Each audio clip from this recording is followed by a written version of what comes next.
I thought I heard another car. I'm like, who's coming now?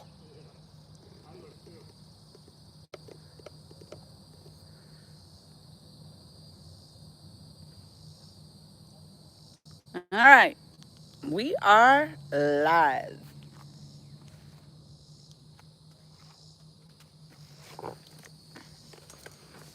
Whew.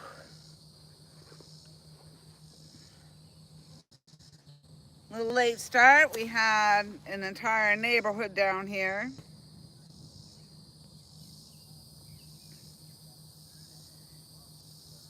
Mike Chavez in the house. We had the neighbor and his boat coming in. We have a couple of kids are still out. Their boat will be coming in. Then about 6 adults and a couple of kids were down here. So yeah, it's been pretty busy. So we figured we just hold off until all that excitement cools down. So I think we're good for right now. They are running the water tonight from 7 p.m. to midnight. Woo woo! If I can make it that late. But I don't know. Well, I can see the water moving. I just don't know that it's going any faster than it has been. It looks a little faster, Tom. Huh?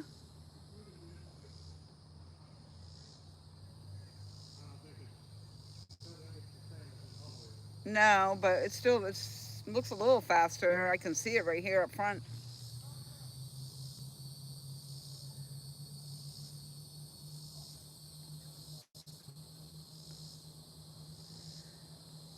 So the forecast earlier was telling me there was going to be thunderstorms today. Then, or yesterday.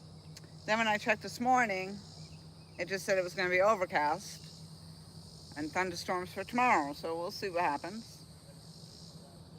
Right now, we seem to be in the clear.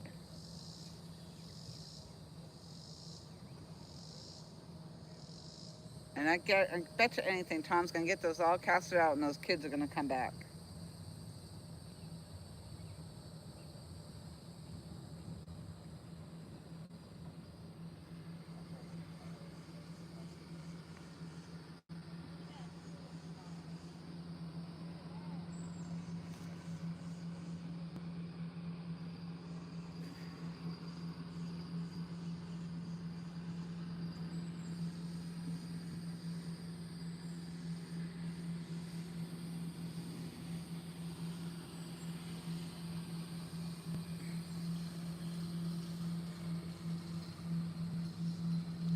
Temperatures have been in the probably. Actually, I didn't check the temperature today, but we've been up in the 90s.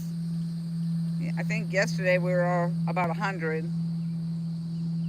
So it's been pretty freaking hot. And now, finally, the sun has gone down enough that you can feel the difference in the temperature.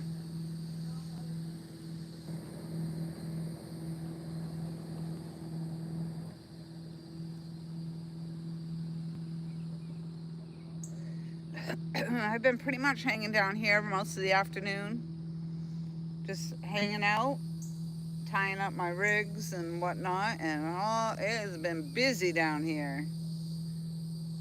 And the boat traffic was nonstop too. So definitely not going to be a day fishing spot in the summertime.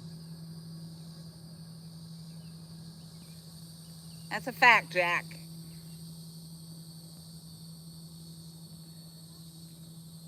So Tom and I did catch quite a few bluegill. So hopefully we have more than enough bluegill for this evening. They're alive in the live well. Tom's just putting on fresh bait now.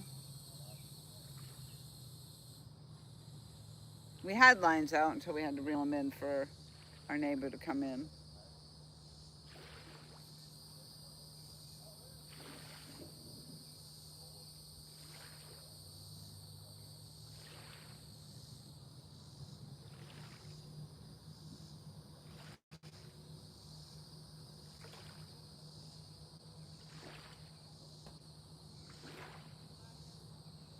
Hope everybody's had an enjoyable afternoon. Did something fun today.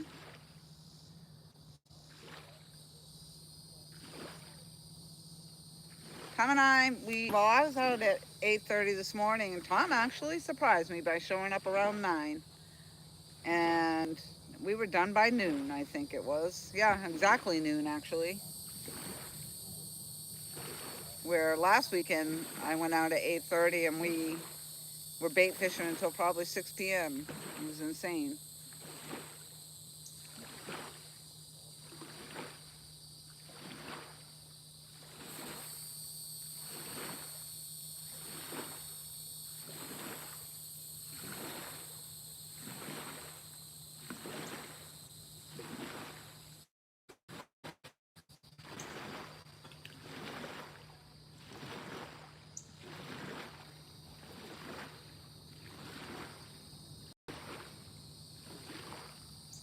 Yeah, pretty much quiet, pretty quiet down here now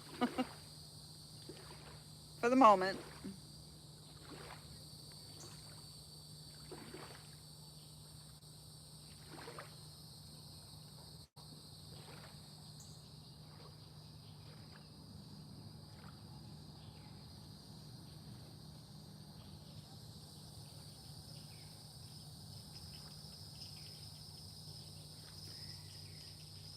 We got both nets down here. I brought my big net down just in case we had more double ups. That's our hope.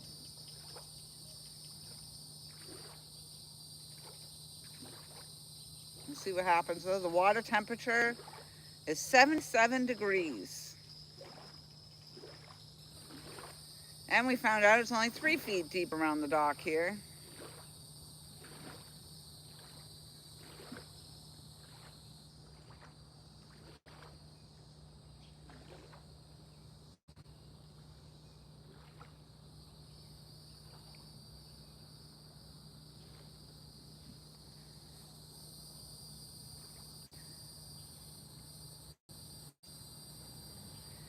Randy Patillo, he says, hello, any luck? I'm sitting in the kayak a quarter mile from the steel bridge ramp. Nice. No, we only just barely started because we did have lines in, we didn't have any bites, and then we just had a lot of boat traffic and whatnot, so we had to pull a couple out. Tom's now just rebaiting, and we're really just getting settled in to get started. Holy smokes, that's a boatload of people. An absolute boatload. Stanley Joe Birdman, welcome in. So far, we're really just getting started right now. We were a little late starting the live stream tonight. Just we had a whole lot going on down here at the boat ramp. We have some kids that are out in the boat right now that we're probably going to be due back soon as it gets dark here. I'm assuming they'll be back. So we may have to pull our rods out again for that. But after that, we should be good to go. But we are fishing on Lake Gaston in Bracy, Virginia. And this is dammed on both ends. And they released the dam. They're generating water tonight from 7 p.m. to 12 p.m. So, or I should say 12 a.m., right? So, hopefully a little bit of current going will work in our favor tonight. Good luck out there, Randy. We hope you catch some big uns. Fatty flatties. I feel a fatty flatty coming your way. Mike Chavez says double double.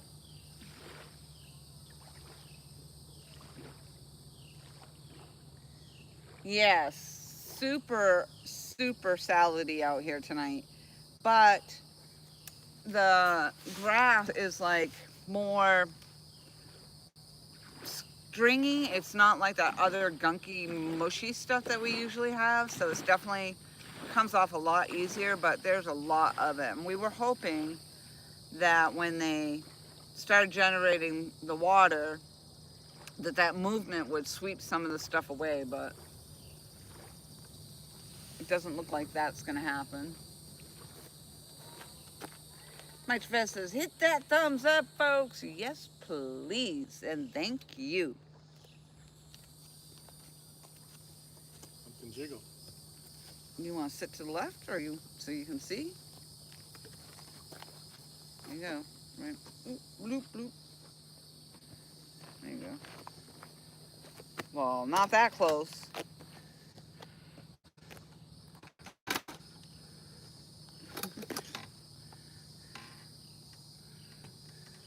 All right. Finally settled in. That flow rod's bouncing.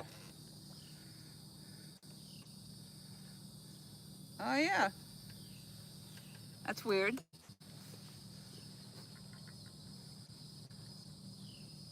Oh, yeah. Like a steady bounce. Yeah. You The other ones aren't doing that. Maybe you're caught up in some kind of turbulence right there. It's a whirlpool. Yeah. Could be. Oop, it just stopped. Oop, no.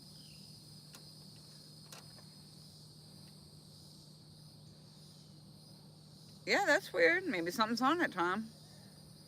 I don't know. If that's as far as it can pull it down. Yeah.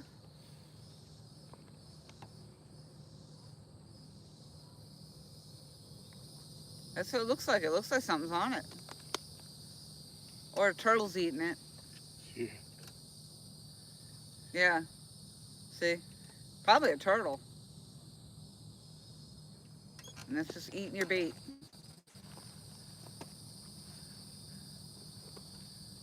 The bait that you just casted out there.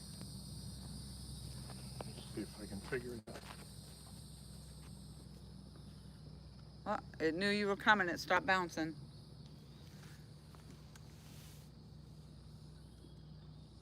Second to the left.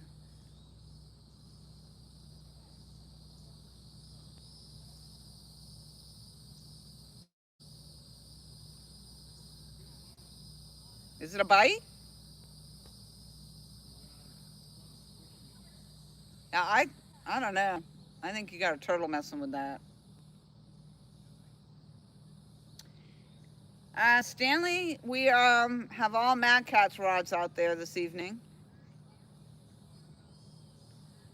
Tom, the first hole to the left is Tom's yellow bolt rod. The second is my Goblin. And then next to that, the orange rod is my, oh, what the heck? I keep wanting to call it Crush every time. It is, what's the name of that rod, Tom?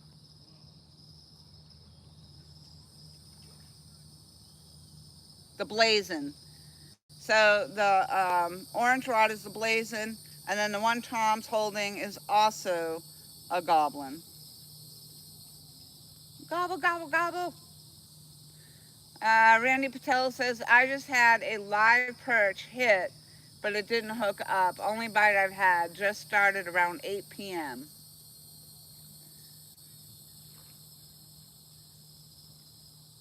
Gov Buster in the house. Bait them up. Hold them out.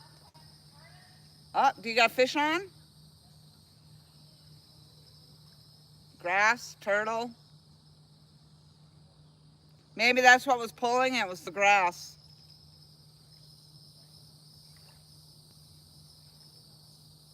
Yeah, I foresee that to be a problem.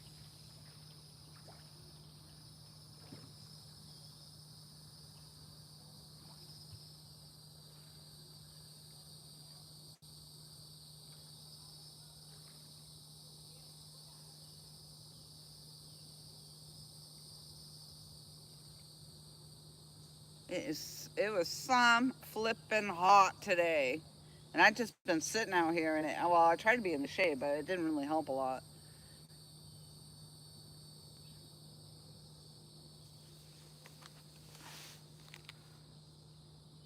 But that sun going down, you can feel the difference in the temperature already.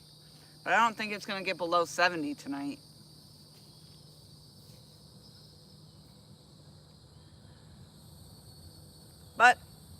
As soon as the sun goes down, the bugs come out.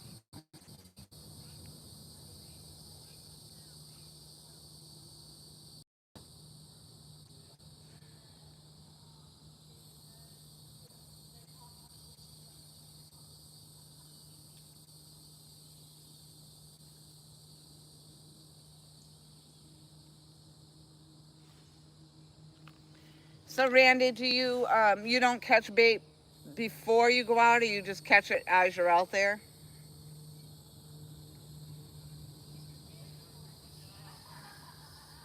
So we go out and we do our bait fishing, and we keep our fish alive in the live well in our 19 quart Engel insulated bait cooler. We keep them alive in there until we're ready to use them, and then we use them as cut bait.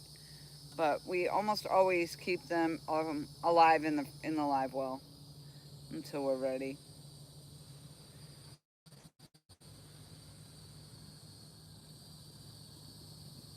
Yeah, actually, that's just what it was. Is the grass just pulling. Yep. Yeah, there's a line of it like right out there at the edge of the drop, it looks like.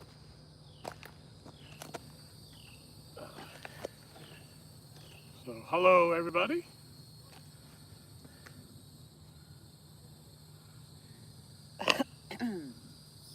We got 26 people listening and only 10 thumbs up. Come on now. Hold on, I think I can help you with that. Let's go.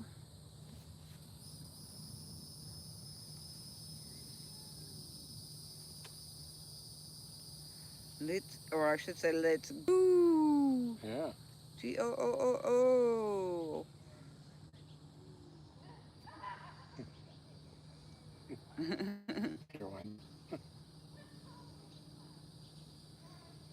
Wow, it feels so much better now.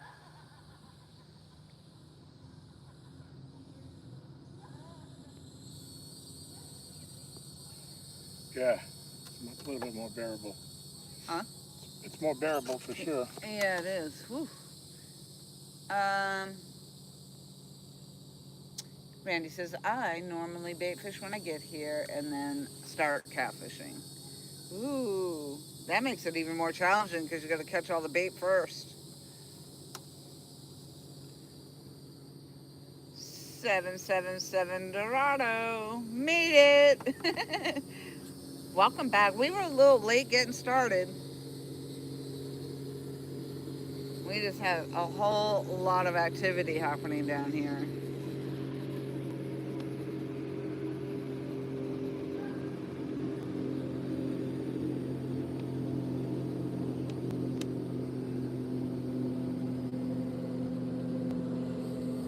I have a good feeling about the evening myself.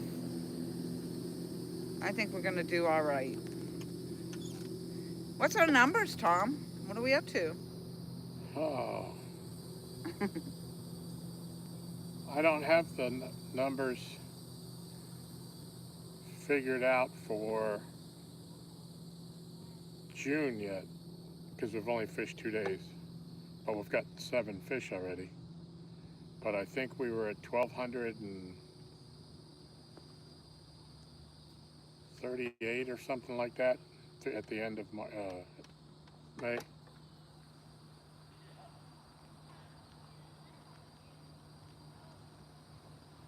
somebody else coming down. What's that? Somebody else coming down. Goodness gracious. It's busy. Yeah, it is.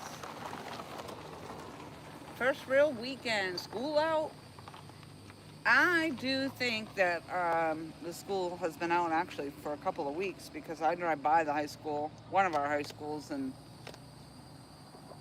It's the only high school in the county. is this? Yep. So I think they've been out for a couple of weeks. Yeah, the Catfish school is going to be out tonight.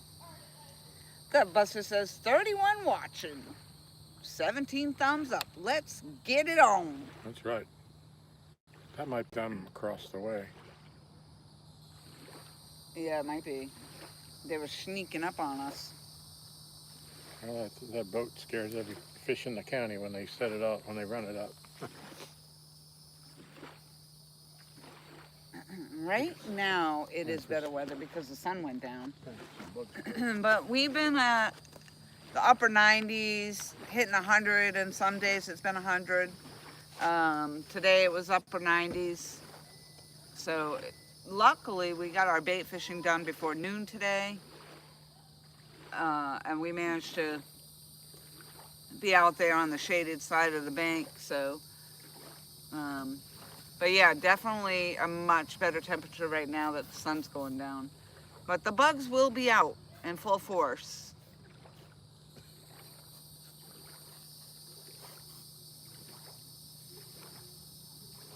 And our neighbor just pulled his boat out here and he told us the water temperature was 77 degrees.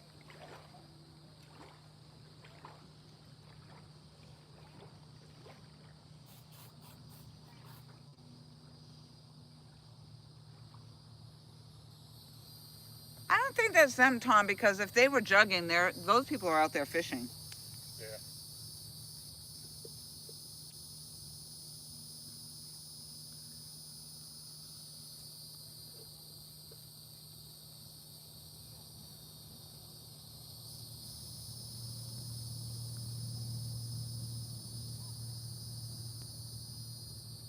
You'll definitely hear them coming because their boat's loud.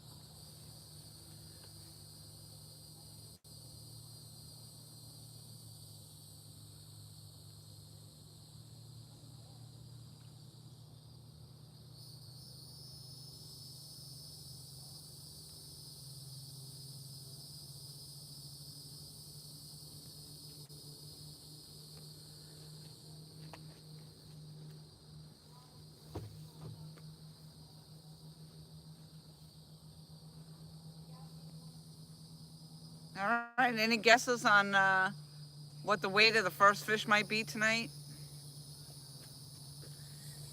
Either we're gonna sit here and wait it out until we catch a real giant, or we're gonna hook up on some little ones. The catfish might be spawning still.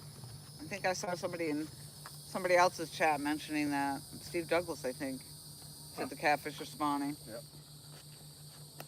So if that's the case, we might not see those big ones.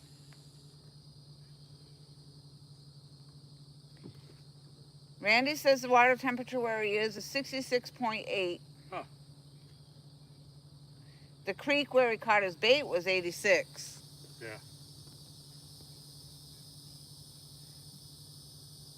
Mike Trevez is putting the hammer down.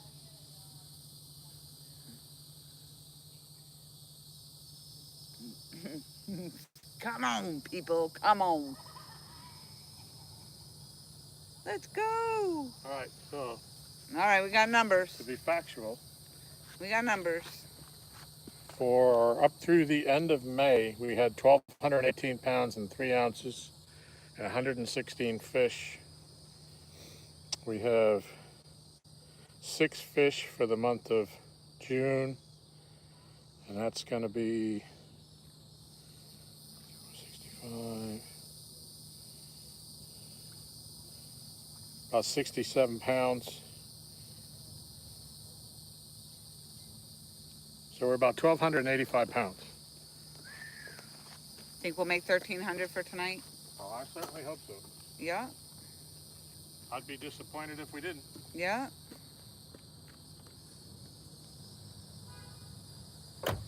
So Tom keeps a running, for those that don't know. Most people know, but Tom keeps a running tally. The goal is 4,000 pounds of fish in a year. I think Ron just, right there, just had a bite. The first one. Unless that was just my eyes that bounced. The first one meaning the... Yours, the bolt. Huh. So the goal is to get 4,000 pounds of fish for the year. And last year we didn't really fish a lot. We had a lot going on. But the previous years, Tom's been close and been about 35 pounds short, I think 2 years in a row, which means he's in January out here, sometimes in the freezing cold, just trying to catch that last 35 pounds worth of fish. Well, New Year's Eve, it runs until midnight on New Year's Eve. Yep. And we were, 35 pounds shy of 4,000 for 2024, and we were 33 pounds shy of 3,000 the year before. Oh, okay. But it's going to be tough this year because we just don't we don't have enough time in. No. We're fishing one day a week. We're not going to do it. Well, you're out here a couple times. From time to time, yep. Is that the boys coming now? And that's not their boat?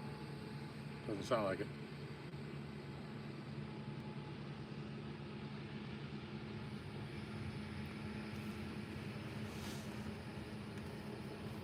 Nope. That's that big party boat. That's a literal boatload of people. Yep. That's like they were doing some kind of touring or something. Huh.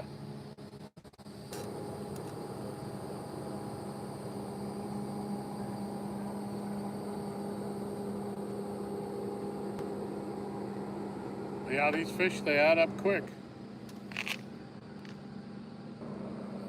The last 3 weeks we've been out, 2.5, 3 weeks. Gerardo feels like the first fish is going to be 7 pounds 9 ounces. All right. That's doable.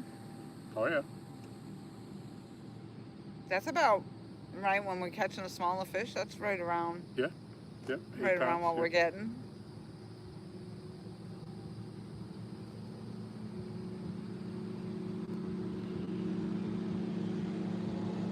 Still a lot of boat traffic.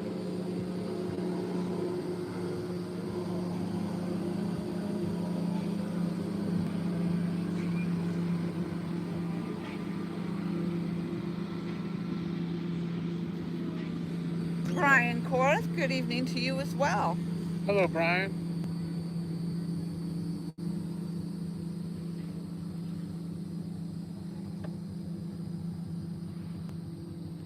How's that water running for you up there, Randy? It kind of actually looks like it's slowed down already over here. But that just could be because the water's displaced. Yeah.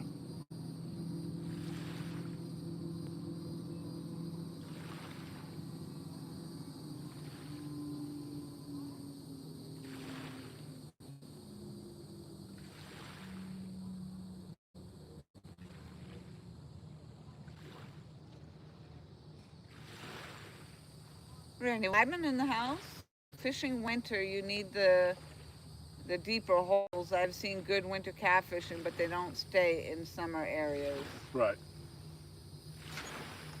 Well, that's our problem in the winter. The deepest hole we have for access to here is 25 feet. And I know that they're catching them deeper down the lake, but from the dock, this is what we got. That might be them.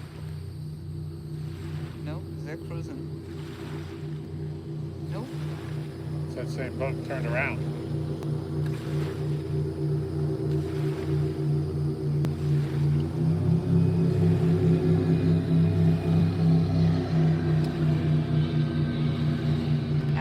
Gerardo, yes. Cut bluegill is what we're using again tonight. We caught something like 8, 9 bluegill, various sizes.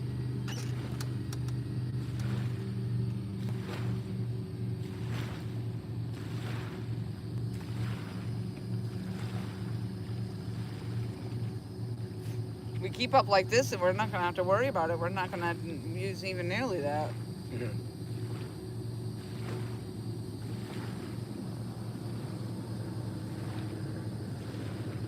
Maybe everybody's racing to get off the water now.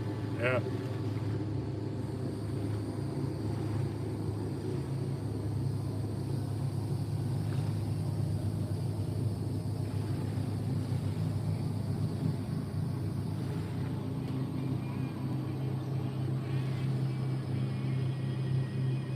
Busy, busy, busy. Randy says it looks like it's about half a mile per hour. Huh.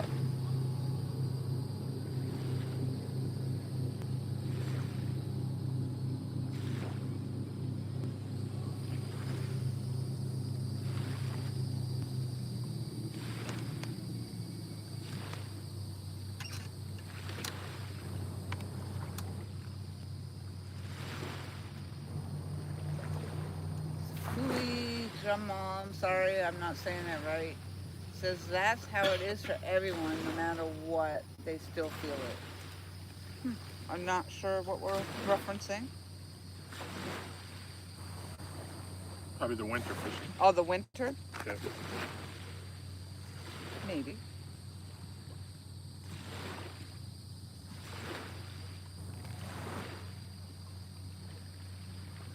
We're kind of in that gray area where if we put a light out, it's not doing a whole lot of good for a little bit more, but let us know if you have a problem seeing the rods. Yeah, a little bit of glitching, but not bad. I do want to put a light out, hopefully. That sounds like them. Yep, that does sound like them. So I was going to put a light out so they can see where our lines are when they get close.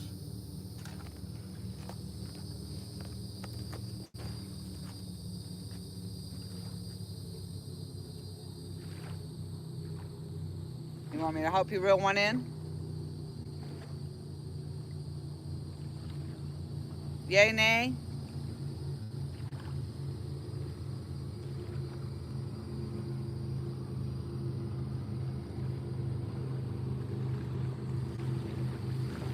Wasn't them.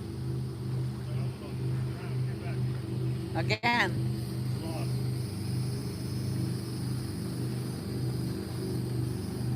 Can't figure it out. This lake is 37 miles long. He's going to go a mile each way. Let's see if he comes back again. Yep. Mike Gervais tonight, he says, 37 watching, 22 thumbs up. We can do better.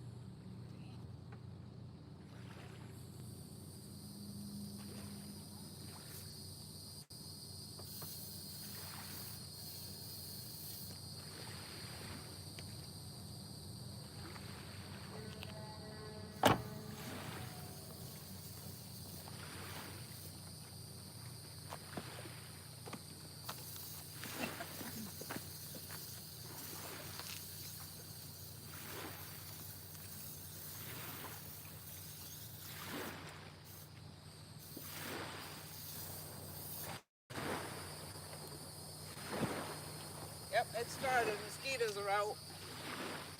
Whew.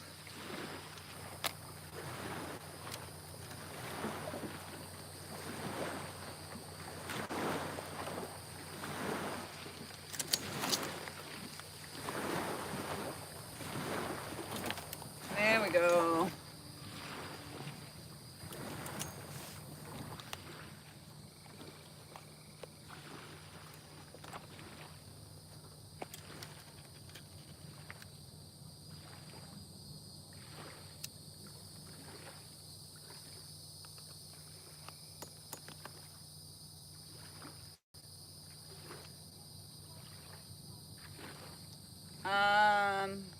Gerard says, yeah, I prefer a little breeze or some kind of gust at times, especially with humidity. Absolutely. So it was breezy. This morning it was beautiful when we were bait fishing, and there was a breeze. Wow, they're happy on the highway too. Must be beeping on all the boaters down there. Bob W, let's go! Absolutely. No good fish yet. No fish. We actually only just got started. Our live stream started late because we had too much activity going on down here. We did have lines in the water, but I had to pull them out for people coming in with the boats. So no, we haven't had any bites or anything yet. We really technically only just got started when the live stream started at like 8:15.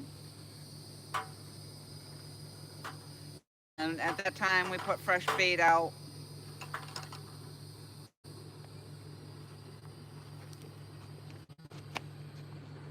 Up, You Want to Watch is back in the house. Welcome back. Welcome, welcome. Any bites yet? Nope. Bob says, did you say mosquitoes? Mosquitoes.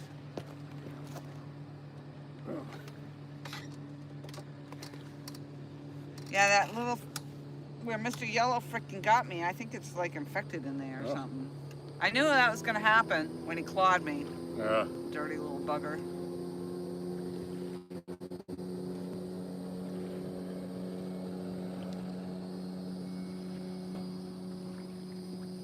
I might have to try to pop it open.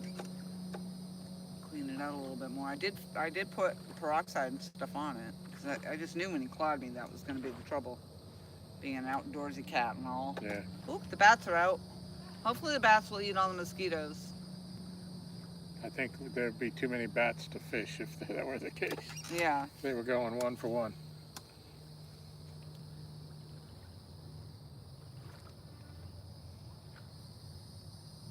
All right, Dorado says, be right back.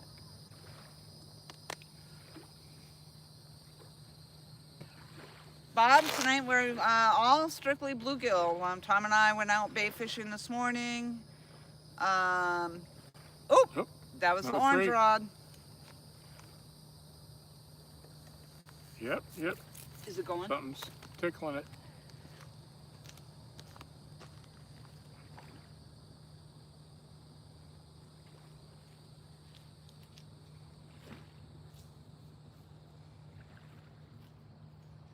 Tickle, tickle, tickle, tickle, tickle. Let's get the headpiece on it. That's a good sized piece of bait.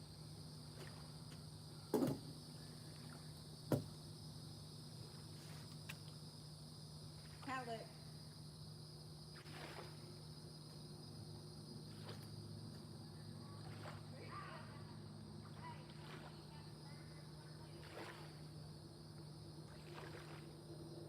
Nope. Not yet. Yep. It's not ready yet.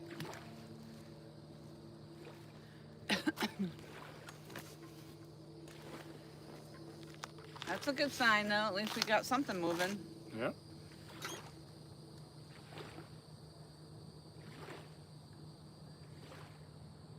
Yep, so we predominantly use bluegill when we can. If we can't and we're catching crappie, then we'll use the crappie. But for the most part, we really try to use the bluegill. Tom mentions the white perch, although we haven't used that much that I've been here. No, because we catch them here in the lake, and we don't. Yeah. We haven't bait fished since it's been so shallow.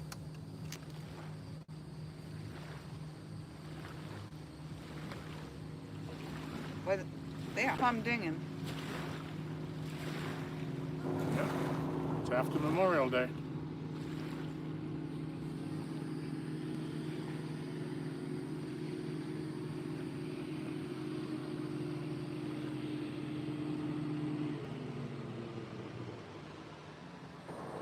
Really? You're gonna stop right there?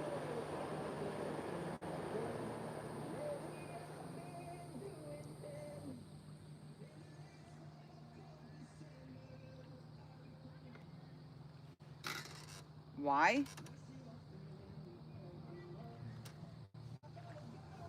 They think they're being nice by slowing down.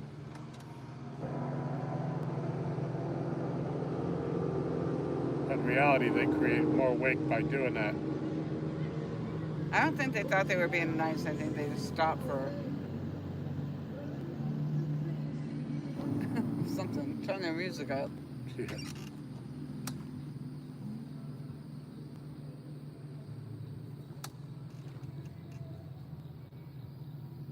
Yeah, as Laurie was saying, we got late start. This is a community dock, so everybody in the community has access to it. And boats were coming, boats were going, families were coming down to talk to us and ask about the fishing, and so we just let it ride until things quieted down. Yep. Wasn't like the boat was on fire anyways. No, I don't think I had anybody like waiting in the waiting room either.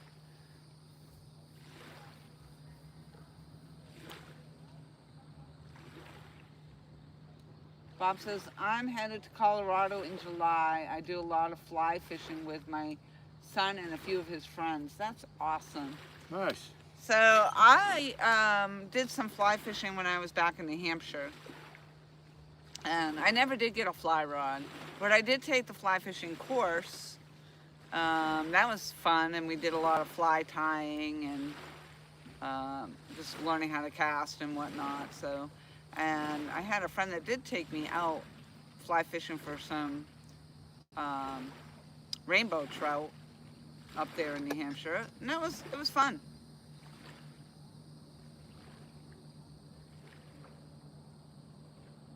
You want to talk about staying busy? Yeah. Fly fishing definitely keeps you busy. Yep.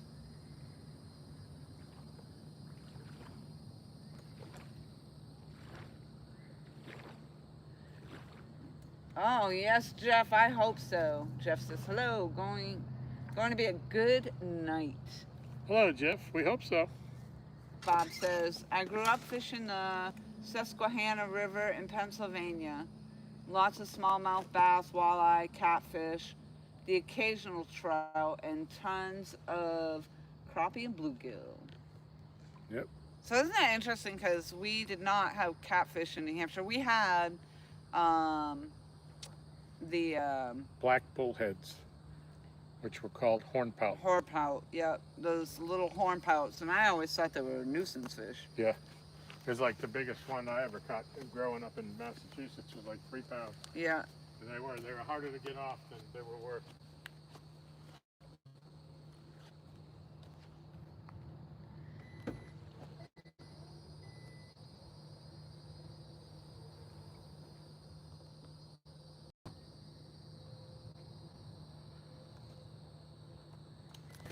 You know, you would think though that people would go. I imagine people did go hornpouting. I never really got into it. I always thought they were a nuisance when you're trying to bass fish and everything else, and Yep. you come up on all these dang hornpout. Yeah, I can't say I know of anybody that ever purposely targeted them. Well, they do go hornpouting for some reason. Huh. I'm not sure why. You want to watch this? I grew up fishing the shore in Jersey, then did some long line fishing in the Gulf when I was younger. But Nice. you don't grow old doing that. Okay. What is line fishing? Long line fishing? Please tell me, I'm not familiar.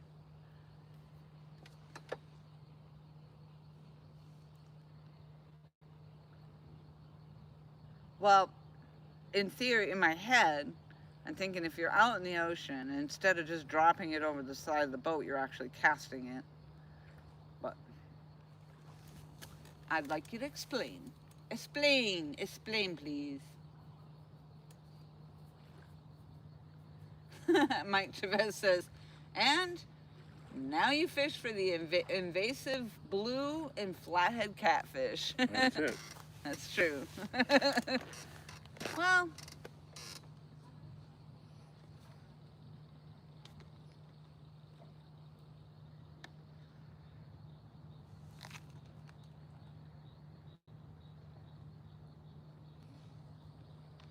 yeah, all of the fishing I ever did in New Hampshire, it was always just a catch and release for fun. Get out there and fish for the trout and all different kinds of fish in the Merrimack River. Striper. I did go striper fishing. Yeah, we had to go out to the coast for that though. So You most probably of the catch them time, in like the Merrimack. huh? You can catch them in the Merrimack. Stripers are in the Merrimack River? They come up in there. Yeah, they go up into rivers to spawn. Oh, I don't think anybody's ever caught one that I know of in the Merrimack. Not where I was, anyway. Maybe at the mouth of it, maybe. But yeah, we always went to Portsmouth and pretty much Portsmouth.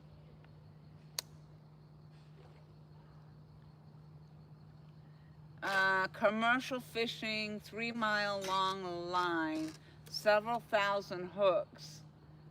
We were going after swordfish and tuna. Ah, okay. 3-mile long line. Wow. Could you imagine that? No. How do you not get that tangled up? Yeah. Several thousand hooks.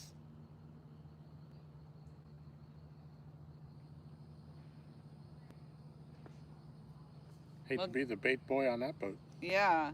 Well, thank you for explaining that.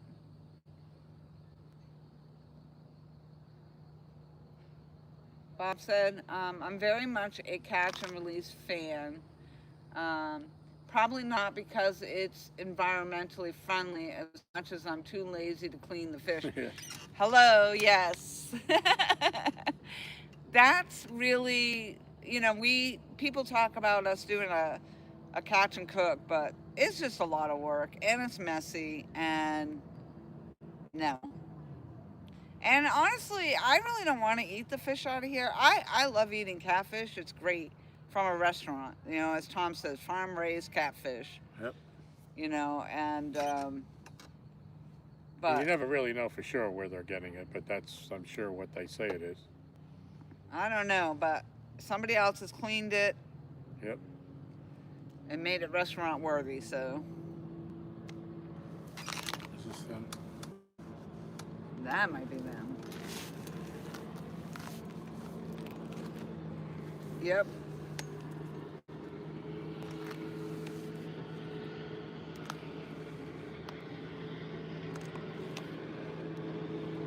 Nope. That's a jet skier. No lights on.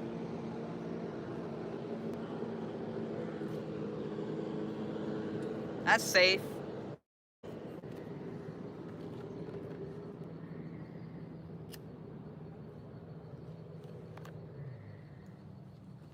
Next one, Tom. The next one's going to be them. Next one. Yeah, next noisy thing. Yeah. They're going to come from that direction unless they passed us and I didn't see them. You want to watch his mad skill. I bet. That's a lot of hooks. I bet there were a lot of accidents, too, with all those hooks and that long line. Yeah.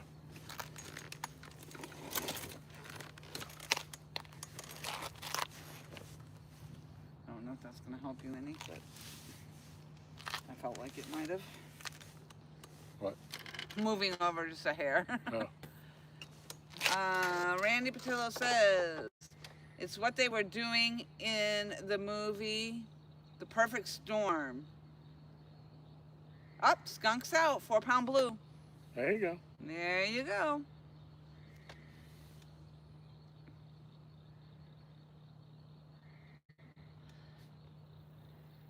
I am pretty sure I watched that movie, but I don't remember it. With George Clooney? Yeah, I'm pretty sure I did. But I don't remember the deets. The boat sank.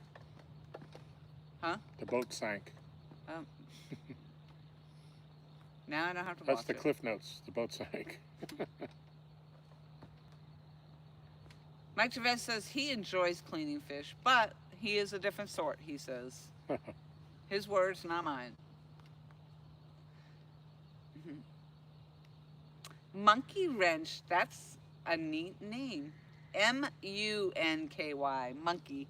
Kind of like my Laura Xplora. Laura the Xplora. Xplori. Or Xplora. I keep going back to Exploring, not Xplora. Relaxing night on the lake. It wasn't too relaxing not that long ago. It was just chaotic down here. And actually, it's still chaotic because these boats just keep zipping on by.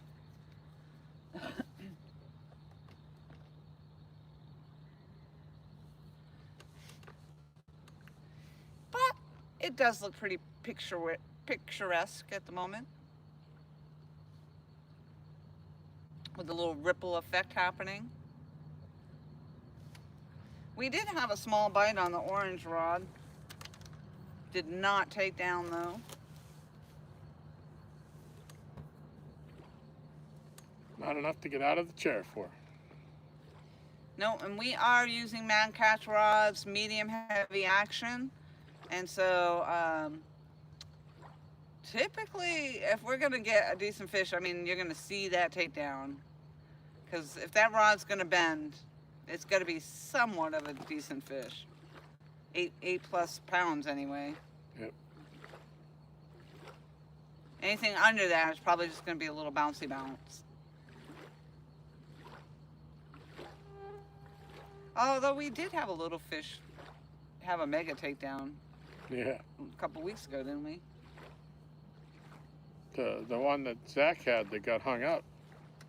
I think it was a massive takedown. And Yeah. And we got it out. And A little I think fish. it was only 5-6 pounder.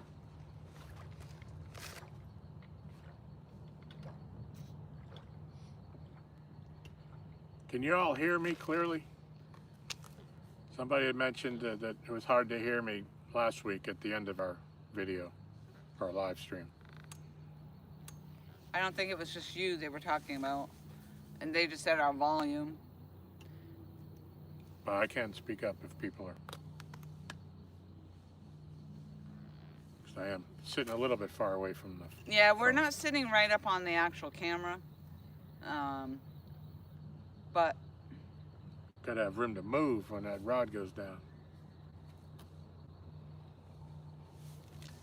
that sounds like them.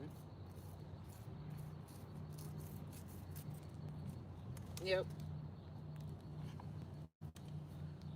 Yep. Yeah, see? When we're up here, you can hear us. You sound fine. Okie dokie.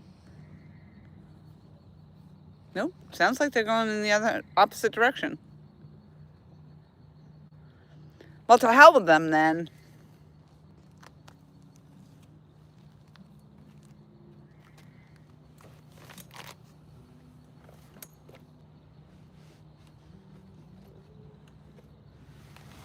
You want to watch this? You sound okay to me. All right. Thank you.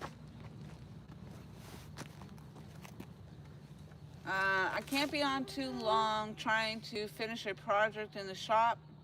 Well, it's not too hot. Then up early in the morning. Well, we appreciate you coming back and coming in last Yeah. couple of times. Absolutely. Your family now. That's it.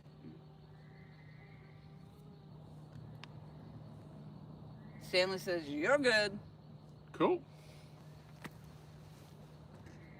Oh, you'll hear us when we get a takedown, that's for sure. I can move this way a little bit more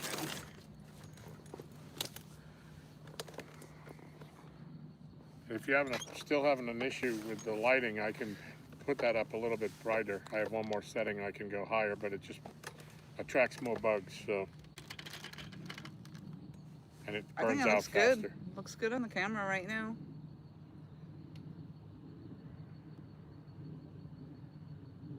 I don't know if it'll make any difference to you guys watching, but we may end up netting all of our fish in front of the dock instead of on the side because of all the grass that's grown in around the side of the dock. Be hard pressed to get a fish in there with all the grass coming right up to the surface. But there's a hole in front where there isn't any of that, so.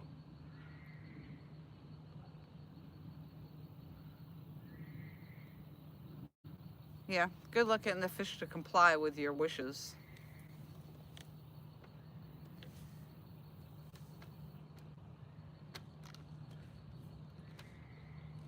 must obey. Bob said the lighting is good. Sweet. You want to watch this? I love watching you guys. That's awesome. We appreciate you. that a lot. We got 36 people listening and 30 thumbs up. So we're getting there. Thank you all so much. Yeah, we ended with 50 last week. Did we have 50? Yep. Nice. We had 48 when we left, and when I got home, I pulled it up to see what it looked like while I was having a bite to eat before I went to bed, and said we had 50. Wow. And we had 89 thumbs up on 2 weeks ago. Yep. 2 weeks ago. Yep. We're not starting as early now, so it's going to be hard pressed to get that many thumbs up, I'm sure. But, Yeah. you know, and I don't typically stay out that late.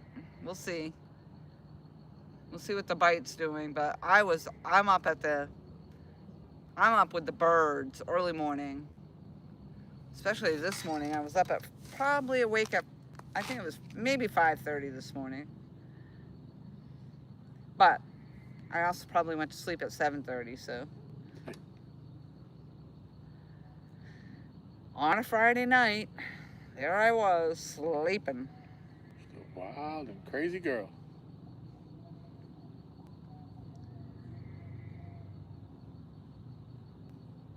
Might have been 8:30.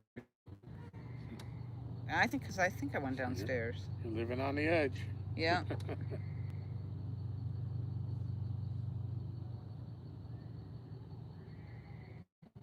I am not a morning person at all, but I prefer to be able to get up in the morning and have the day ahead of me. I do not like waking up at 10:30, 11 o'clock, and then, you know, to me, that the whole day is gone. I'd rather be up and get myself together and out the door. Except for Sundays. I don't go anywhere else. Sunday, I am out in the yard. Cooking. Not this Sunday, though. I don't have anything to cook unless I go up and get bacon to go with some French toast.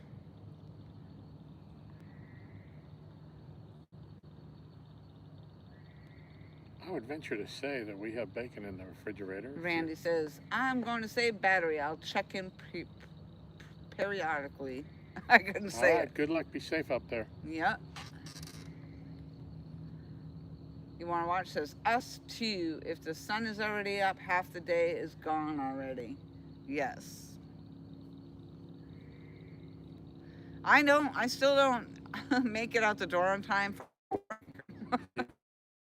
But I'm awake and I just don't get out the door on time. Is there a beaver or something coming? I see movement out there. I don't know. It looks like something moving out there. Yeah, something floating down. Could just be a big hunk of that grass. Oh, it could be.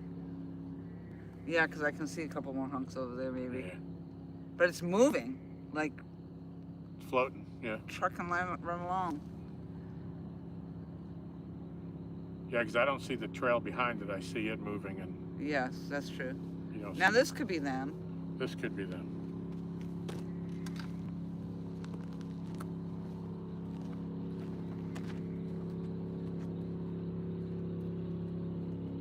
– 50-50 chance.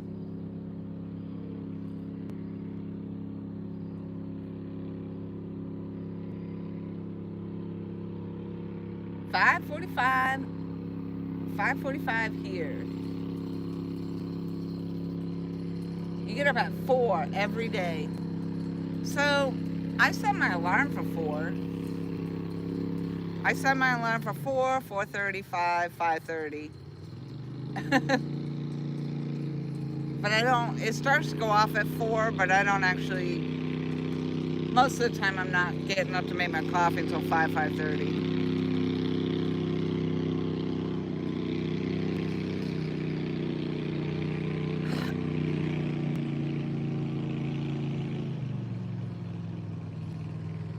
There it is. There they are.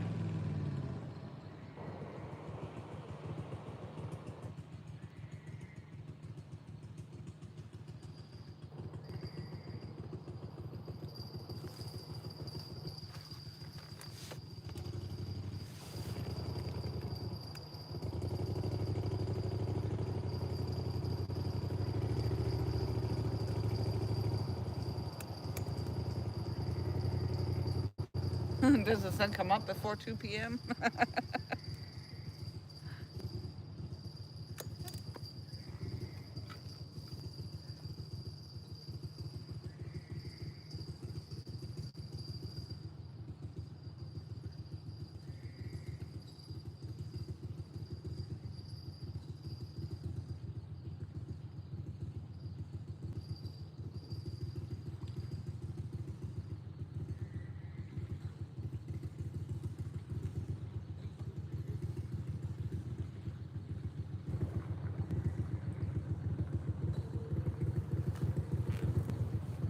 Coming in hot. Welcome back, Dorado.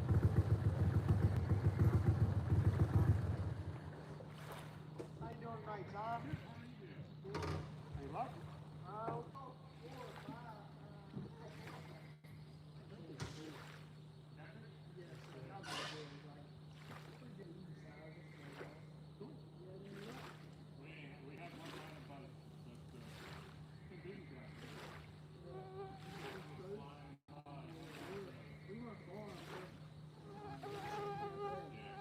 We fished down last night.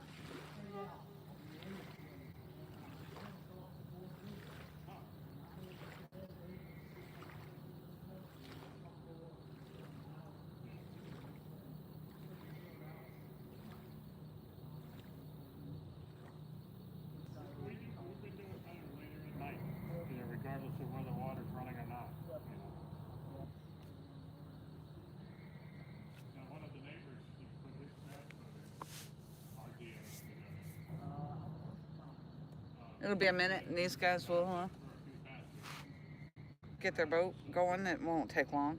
He said going up, like, it was much clearer. He didn't put stupid.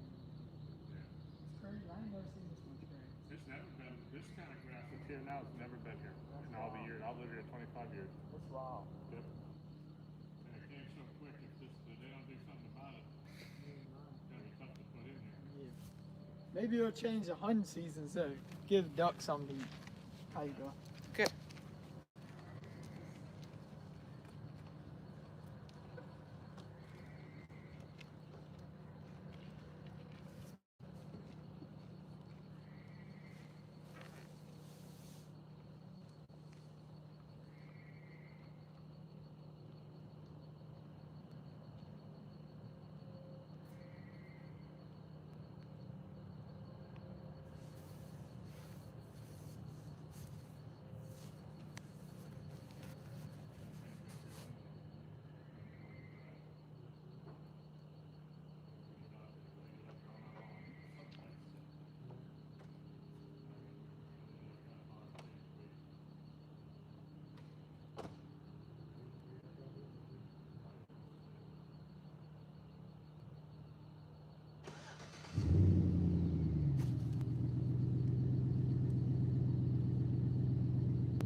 $9:21 p.m. already. Holy smokes.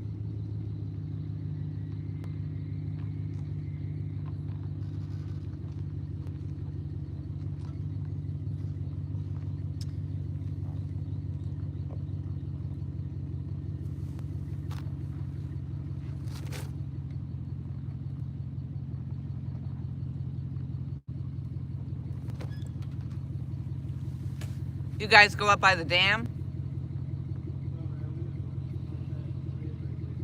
Yeah. Some light.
something sir. new and all. Right? Yeah, I was a little lost with myself.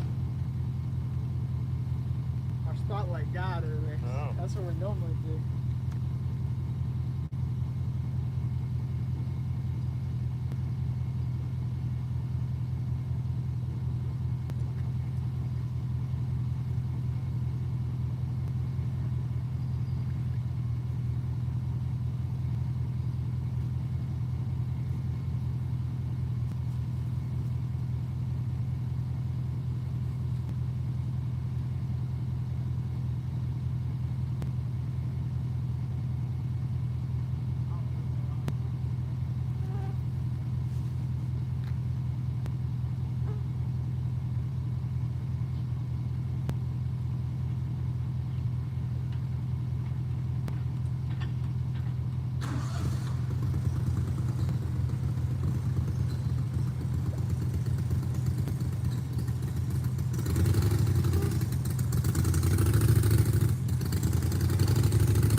Sure, Good no luck to problem at y'all. all. Thank you. Have a good night. You too. Appreciate it.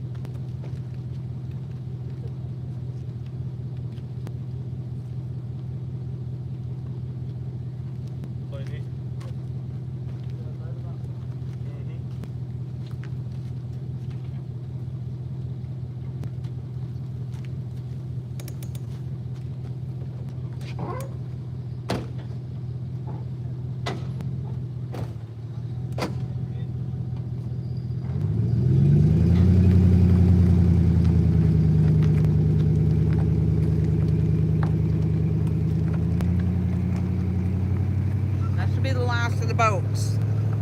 Now it's dark.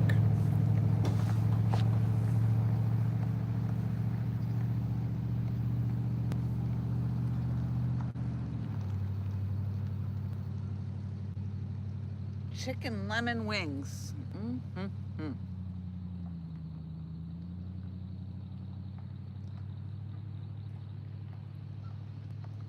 I honestly just find that somewhat impressive, Tom. They're not, what are they, like 16 years old? You know, and he backs that boat in and takes it out like he's been doing it for years. Yeah. I mean, he does. Yeah, yeah, he's young. I don't know if he's that young, but. Yep. Yeah, he looks about 16, 17.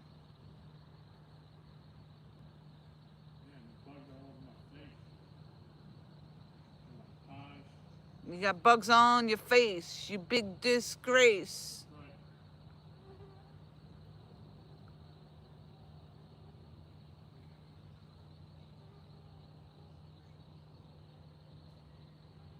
See that little blinky light going? That's the flasher rigs on there.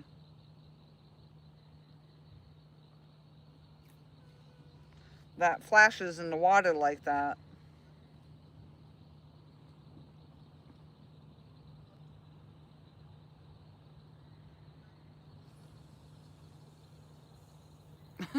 Look like a firefly. Yeah, the mosquitoes are heavy.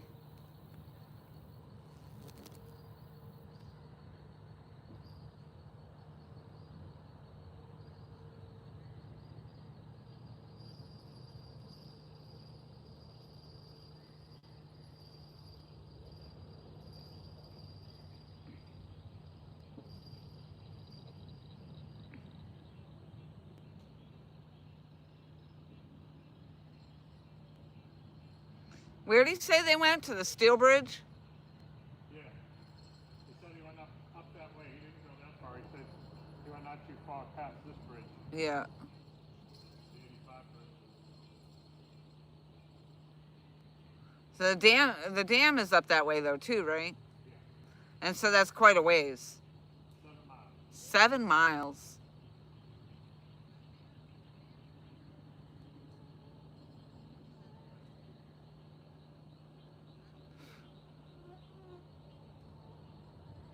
People probably don't really like to go that far in the boat, I take it. Not too far.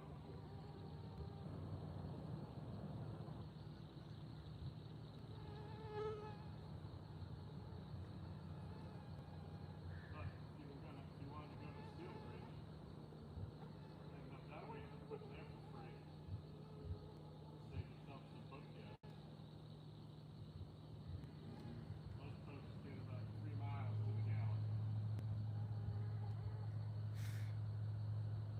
Yeah, that's kind of why I was saying most people probably don't want to go that far.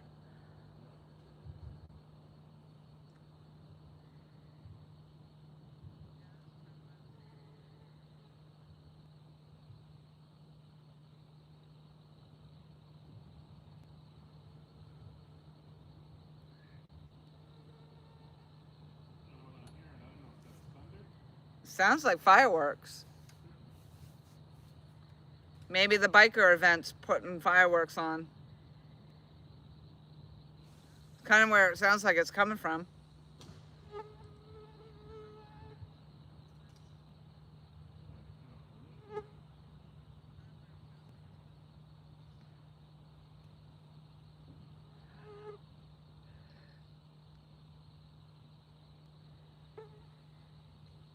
All right, now let's get on some fish.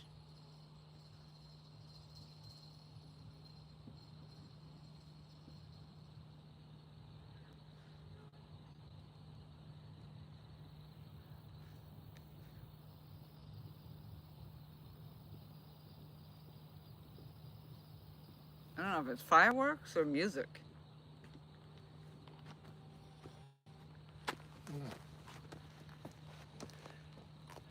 All right. All All the boats are gone. Nothing left to do but catch fish. That's right. Of course, now it's 9:33 p.m. Yeah.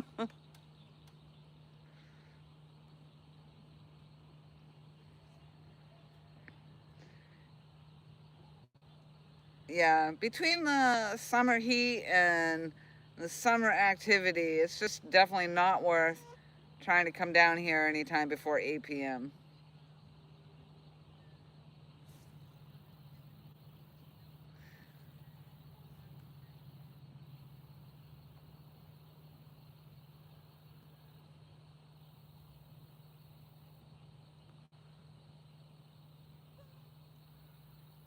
Yeah, it looks like there's no storms in the area. Are you connected to that? Did I give you the password for that? You didn't give me the password, But you're connected anyway? on 4G, yeah. Not on the good stuff. So my question to you, Tom, was, are you connected to the Starlink? I don't believe so. You can go to your settings and check your Wi-Fi.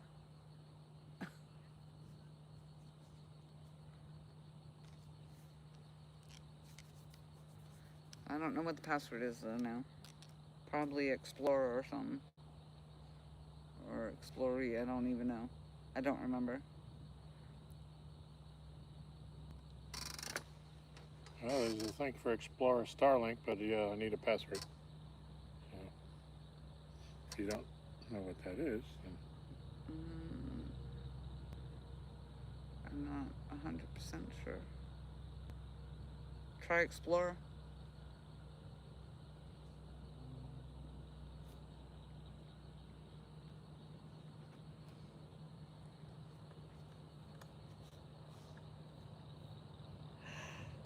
Oh, I wanted to yawn and that mosquito was like right there. oh,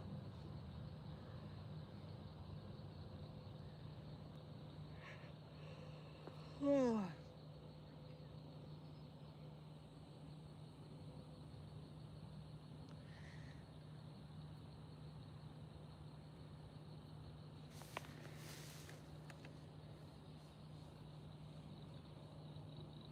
nope, Huh?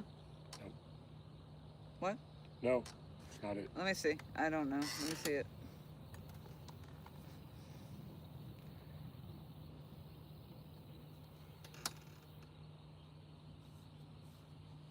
Well, that's because you did it in all small letters. Nope. Oh! Ooh, that's you, that's you. Oh, hold on. I can't see. Get it, get it, get it.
Uh-oh, what happened?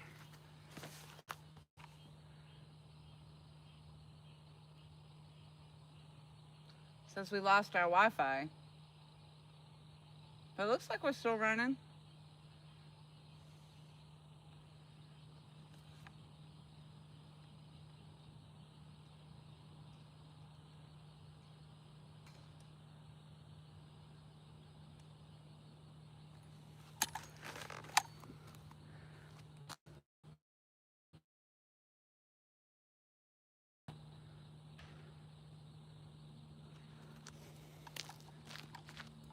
Ooh, look at you using the Patillo gripper. Ooh, look at that.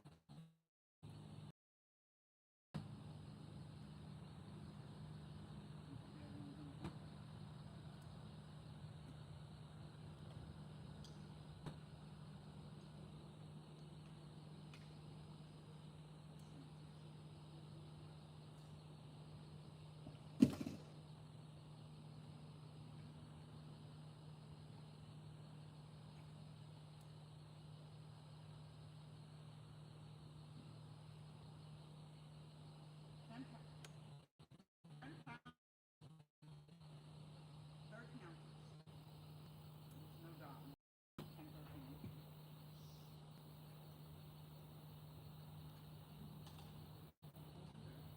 Let me see if I'm in it up there. Let me take that with you.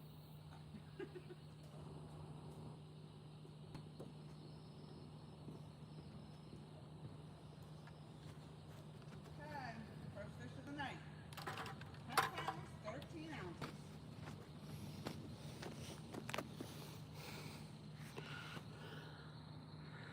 You can come closer. Zoom in, zoom in. All right, 10 pounds, 13 ounces.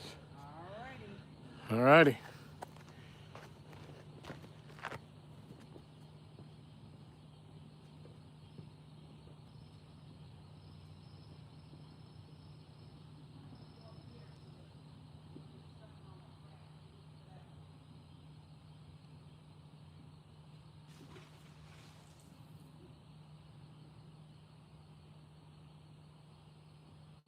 Ten, 13.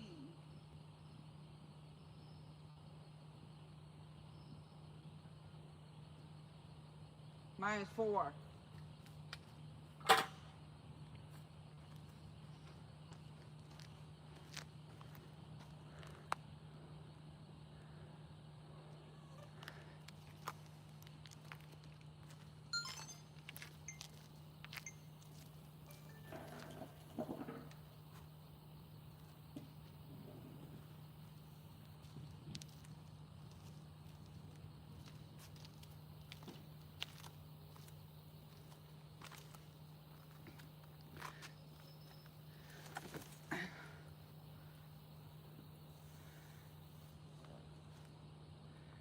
That's the night for me, guys. Good luck. Catch you next week. Good night, kids. Good night, Ioana. Stanley says, and second to the left scores. LMFAO. One for me, chat. LOL. He did say that, though. Yep. Brian says the picture is good. All right, thank you. Craig 30 in the house. Welcome in. Hey, guys. Mike Chavez said, say the weight again. 10 pounds, 13 ounces, minus 4 ounces for the grippers. So what was that? 10.9. 4 ounces for the grippers, right? Yep.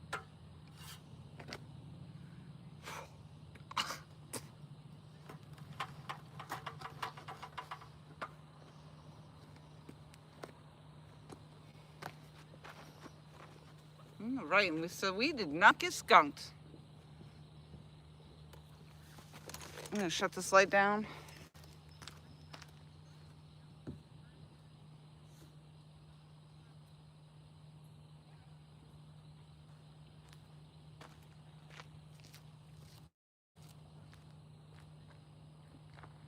That light's not gonna do very good there.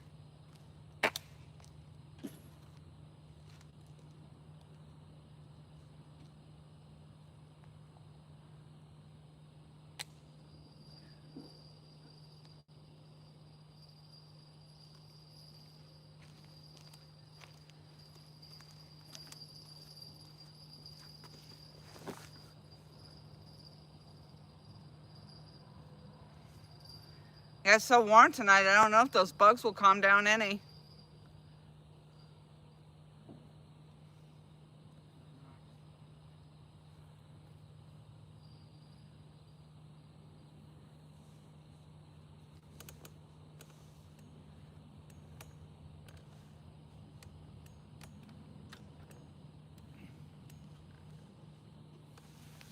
$10.9. Thank you, Mike Chavez, for putting that in there, because you know we're going to forget by the time he gets to his book.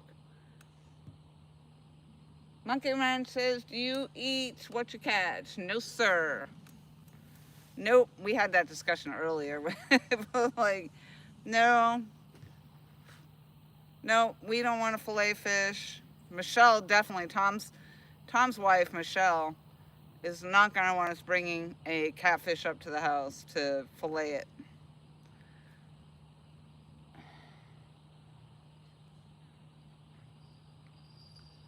No, we just catch and release, and then when we want catfish, we go to the restaurant.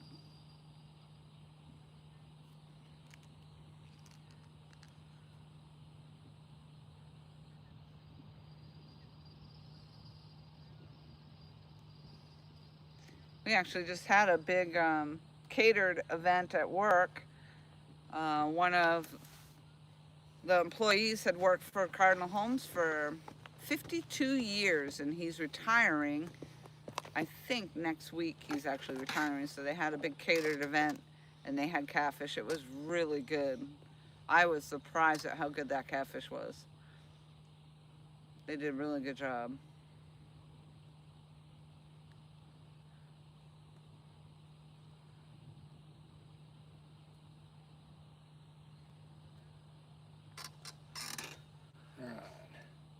Mike Chavez doing his duty in there, putting 10.9 in the chat. I see that. What's today's date? 13, maybe. No. Guess again. The 11th. What night did we go out to eat? Thursday? Yep.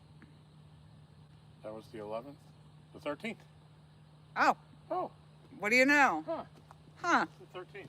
Hey, I think it's the 13th, Tom. Could be.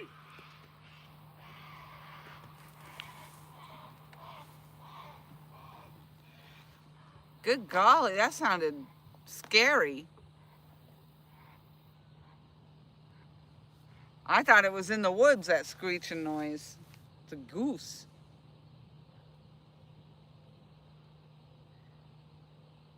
Yeah, I never had catfish, Mike Chavez, until I moved to South Carolina.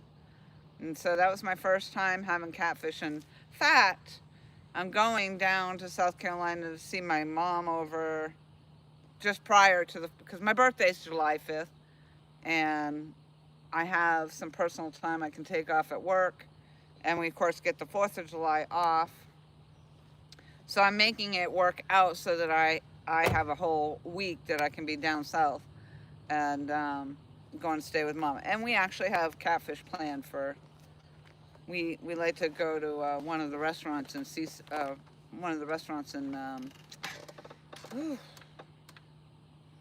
Surfside, Surfside Beach, where we go and we eat our catfish. And hush puppies. I never had hush puppies until I went to South Carolina either. I didn't even know what a hush puppy was. Like, do you want hush puppies? That doesn't sound like anything I'd want. Yeah. No. And I learned that not all hush puppies are equal, because some people do them really, really well, and others do them really, really dry. So...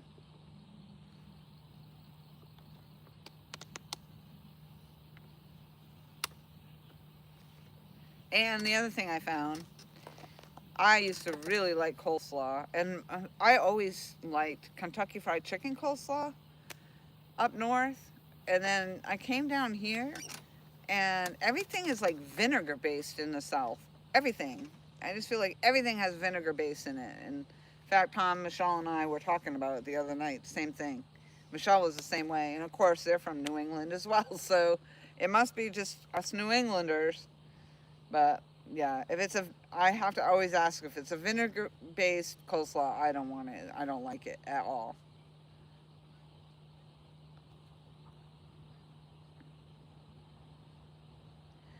And then down here, like when they say, like the catering event, what are they doing? Oh, I think Bell, Bell, it's you, it's you. Oh, It's you again.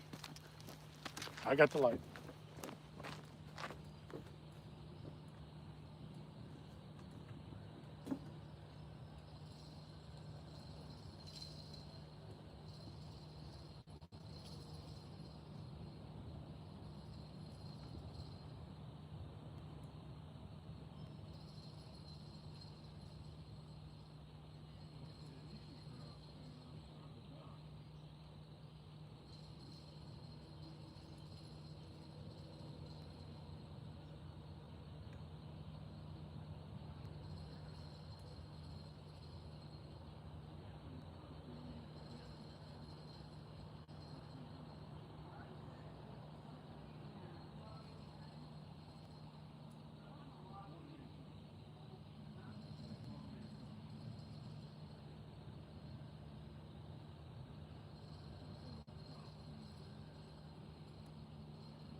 to, and then you said, hold on, and then you said, go ahead.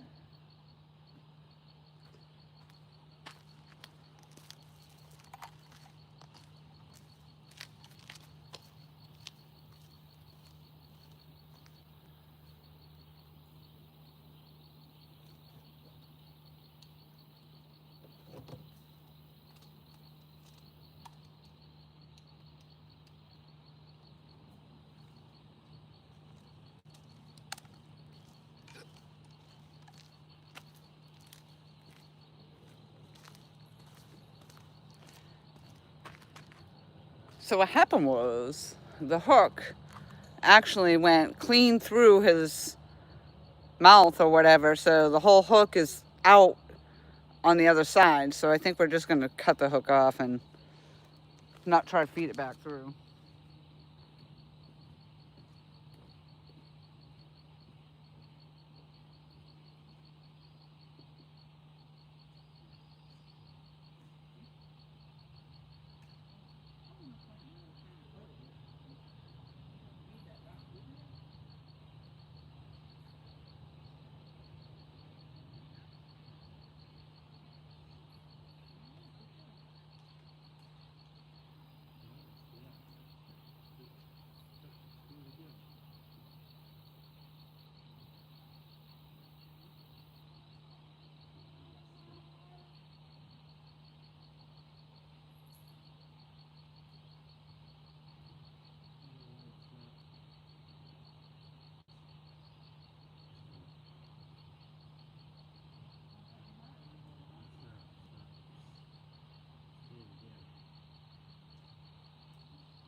Yep, yep. All right, he was 9 pounds, 7 ounces.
What did we say?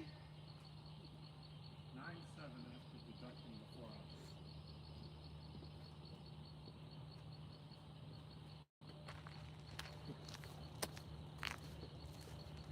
There was something was floating there.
So your 2 fish combined weight are exactly 20 pounds. Wow. Boy, that fish made a hot mess of everything.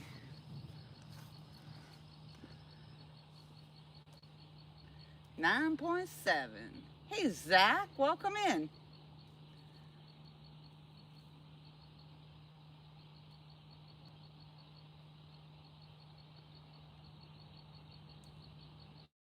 Yep, Dukes. That's the other thing down here. Everybody likes the Dukes. I'm a Hellman's person. Never heard of vinegar and slaw. That's sauerkraut. I lived down south all my life except 2 years in Philadelphia. Well, everything down south is vinegar based, Randy. Catfish, hush puppies, and coleslaw. Yes, sirree.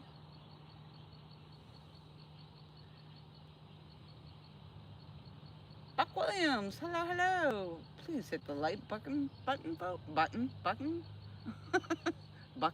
We got 42 thumbs up.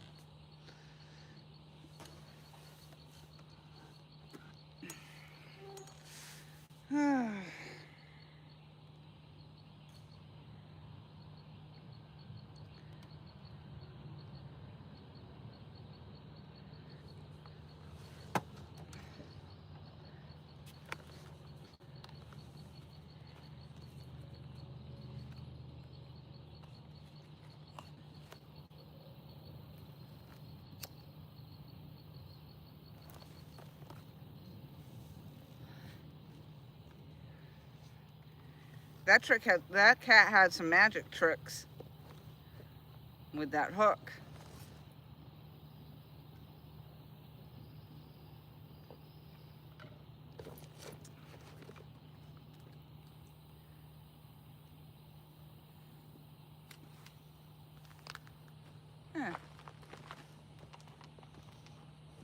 Yeah, try it with a capital X, Tom. All right. All capitals or just the No, X? capital X.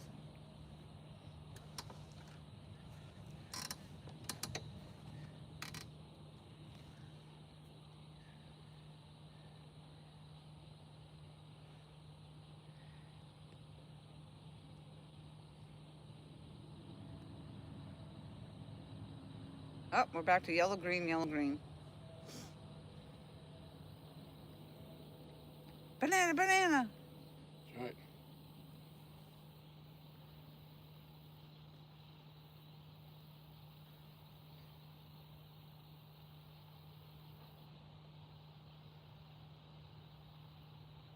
Yay, nay. Nope.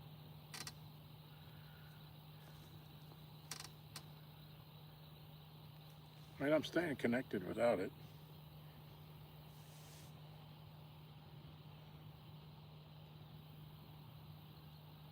The next thing, maybe try. Well, see, I don't know, because I might have put a number in the O. So it might have been capital X, P, L, 0, R, A.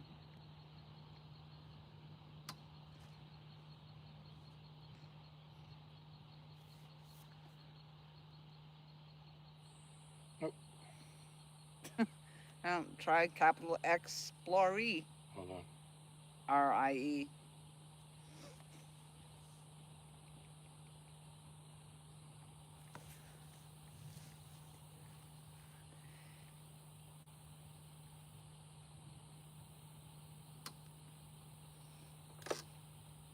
Nope.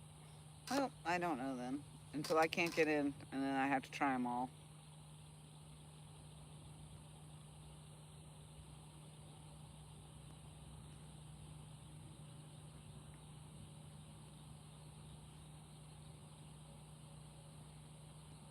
What's the last message you have?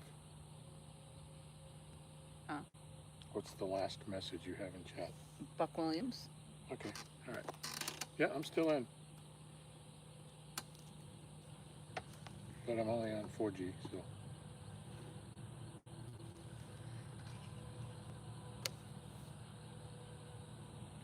So that was encouraging. 2 quick bites back to back.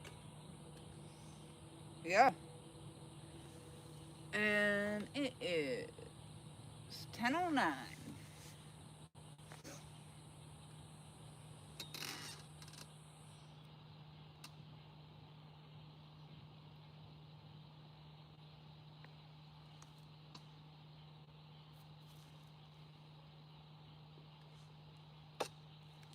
I was pretty sure it was just Xplora.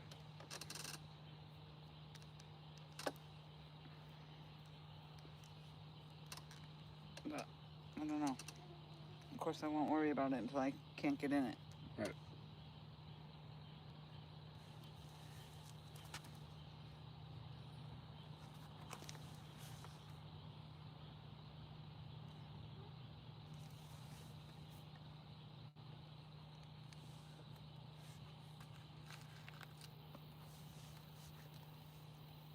I think that's when we were running the 2 Starlinks, and I did that so that one of my devices didn't automatically connect, or your device didn't automatically connect. One or the other, I can't remember. Randy Patillo says, any luck? Have not had a bite since that blew. We've had 2 fish. 2, not 3, right? 2? 2. The last one was 9 pounds, 7 ounces. Thank you, Mike Trevez, for putting that in there, because I could still see it. And the one before that, Mike Trevez put in there also 10 pounds and 9 ounces. Both blues. So didn't somebody say 9.7? Somebody said earlier, I think it was, Or 7.9? you want to watch. I think he said 7 pounds and 9 ounces. Yeah.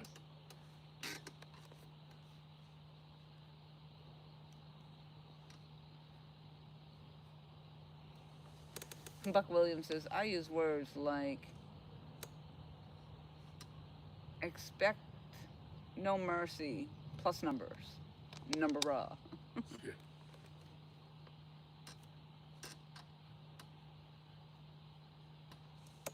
Well, it was really only meant to be simple to get back in there, but apparently it wasn't that simple. I wasn't trying to like block the world out. We don't really have anybody down here.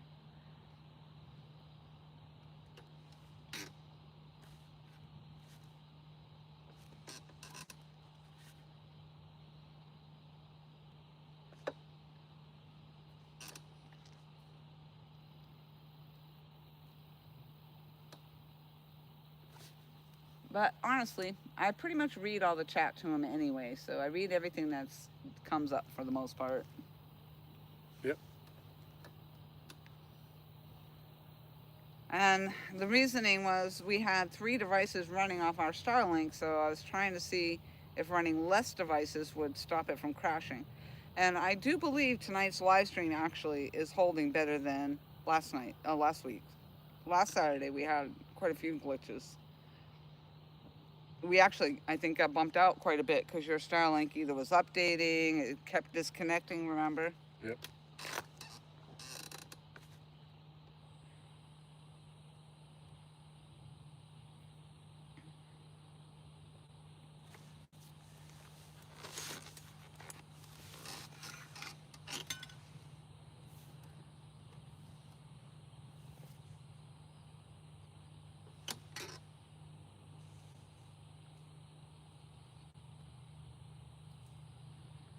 Hey, Bugman, we have 2 fish so far tonight.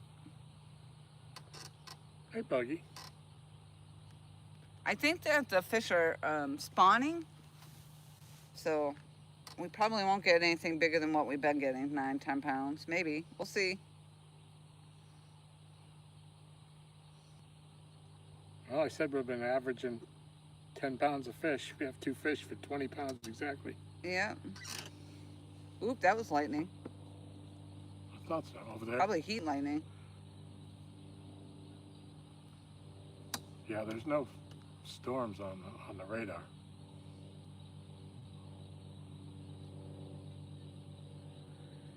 And they are running water tonight from 7 p.m. to midnight.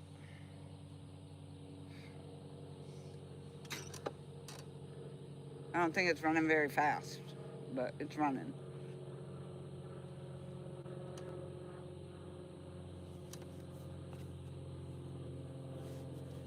We appreciate everybody popping in.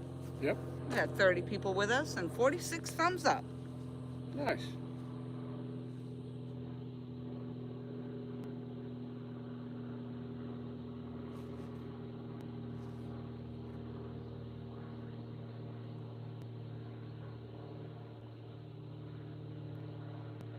Yeah, I was gonna say before that fish interrupted us. How rude. I know. The other thing down here too I noticed is like when they say barbecue, like we were gonna have a catered dinner and so like my coworker says, I think it's barbecue. So I learned that when they say barbecue down here, what they mean is pulled pork. When we say barbecue up north, it could be barbecued chicken, barbecued ribs. Hamburgers, hot dogs. Yeah, anything with barbecue and on the grill is a barbecue. Goes on a grill, right? Yeah, anything on a grill, that's what we call barbecue. So if we were barbecuing, it could be hamburgers, hot dogs, chicken.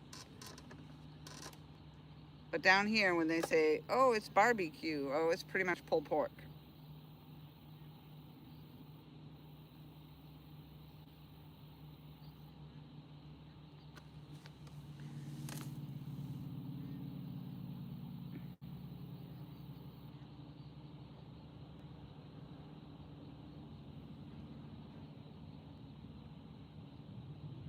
Randy Wyman's putting in some kind of recipe.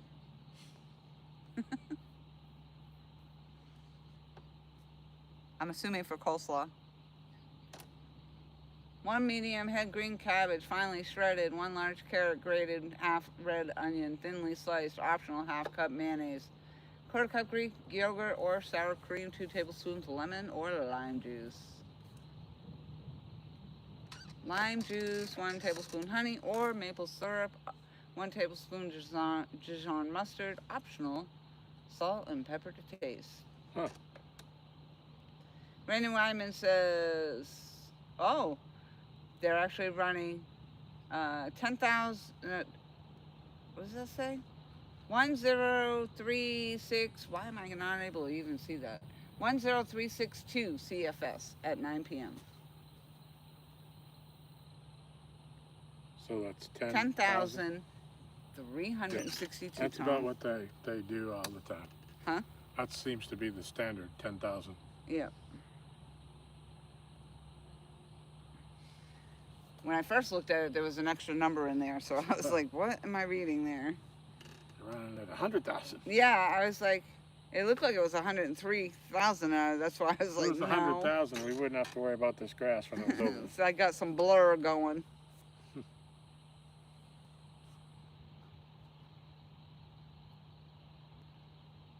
Well, Randy Weidman, I'm not saying that yours is all, but everywhere else down here and everybody else that I talk to agrees that most southern stuff is vinegar based. Yeah. He says, I've lived here my whole life. I've never had anything vinegar based. Huh. Eastern Carolina, they do. Everything's vinegar. Yeah. Myrtle Beach, South Carolina, most everything was vinegar based. That's the reason I came to know about it. 'Tis the reason. Randy Patillo says that is a cookout. That's true. It's a cookout. Yeah. But we always said we're going to have a barbecue this weekend. Yes. We never said we're going to have a cookout. Well, actually, we probably did. But most of the time it's, yeah, we're going to barbecue. But if most of the time, if you're barbecuing, yeah, it's got barbecue sauce in there somewhere. But it could be chicken. It could be anything with barbecue sauce on it. Down here, it just seems every time they say barbecue, it means pulled pork. Yeah. Because I thought, they're going to be doing barbecue? I thought maybe they were going to have ribs and stuff. No.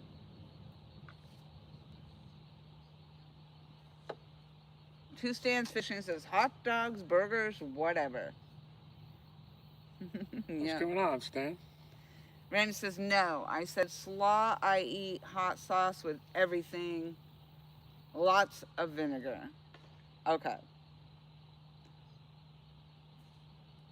Sound like a beaver. Beaver. A light sound like a tail slap, but a lot smaller than what we're used to. Didn't sound like a boulder being dropped off a bridge. God dang these bugs. And why right in your ear? I know, I keep dealing with the same thing.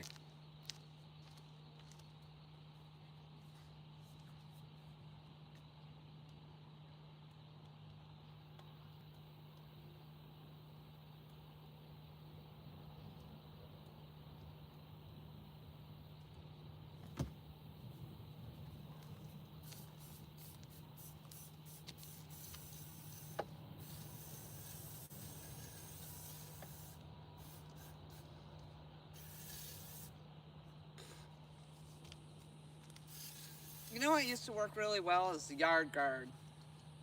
Huh.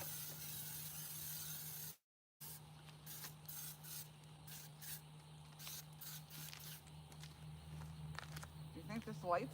Well, they seem to be staying over here. I think that's part of it. Because before we had the lights on, we were sitting in the dark. I wasn't having any of these problems. Yeah, but I can't see coming off that deck.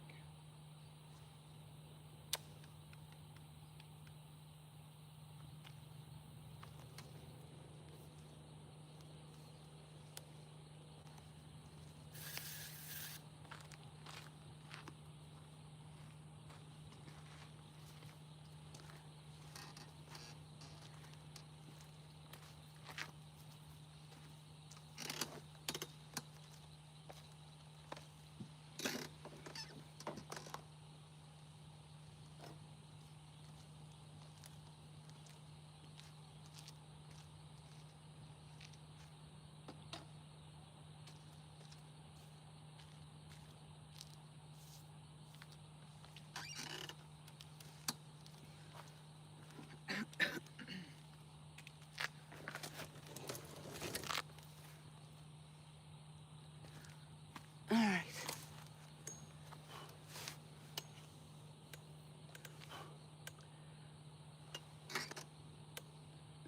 Two Stan says the best sauces are always vinegar based. Gotta have vinegar and slaw. Blech. Barbecue has little to do with sauce. It's the act of cooking meat at low temperatures, 225 to 260 with smoke.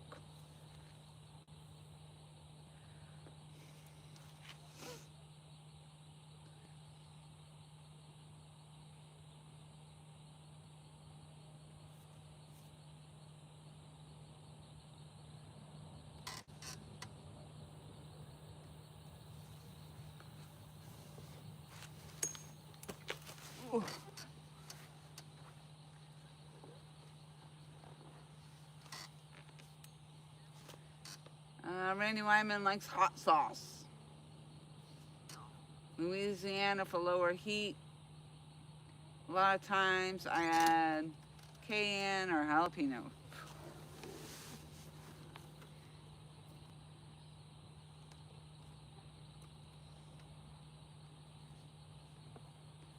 Whew. We got 34 people with us and 48 thumbs up. We have 2 fish on deck. No, the bug spray doesn't keep them down either. Yeah. And I sprayed a shit ton on. I think most bug sprays really work on mosquitoes. These other little nuisance things, they don't do anything for.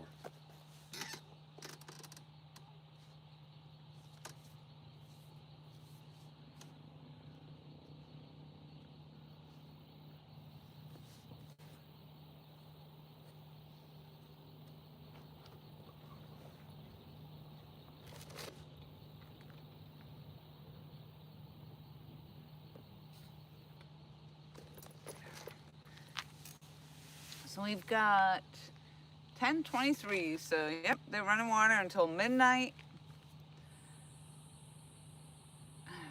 Randy Patillo is upstream, upriver, up lake. And he's out on the water. He's been checking in on and off, trying to save his battery life.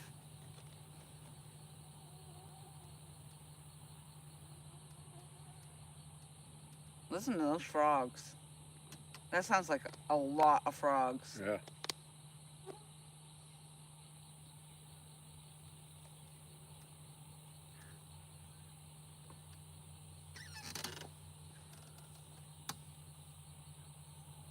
Michelle says, correct, Mike. Barbecue is a cooking method.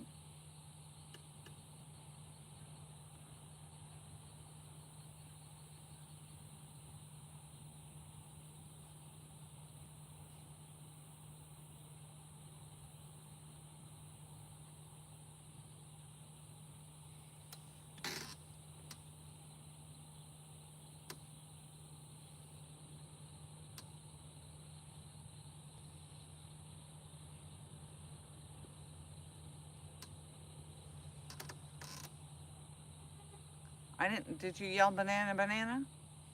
Loriana banana? The Loriana banana didn't go down yet.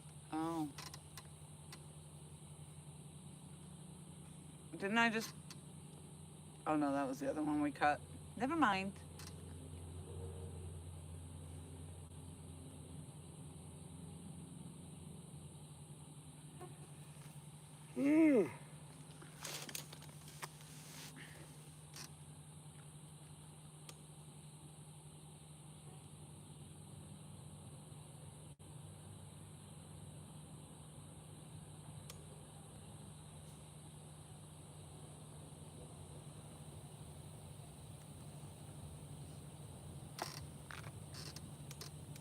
Well, welcome back, Bugman. I don't know why you might have lost us either, but we, as far as I know, have not crashed.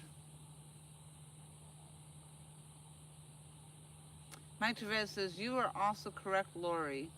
Down here, when you order a barbecue sandwich, it's a pulled pork. Yep. Yeah, anytime that, you know, at work, whatever, my coworker mentions, you know, oh, it's barbecue, it's always pulled pork. I'm catching on a little bit. I'm catching on. There's nothing wrong with pulled pork. No, but I got excited. I'm like, oh. I literally thought they were going to do ribs and stuff. Nope.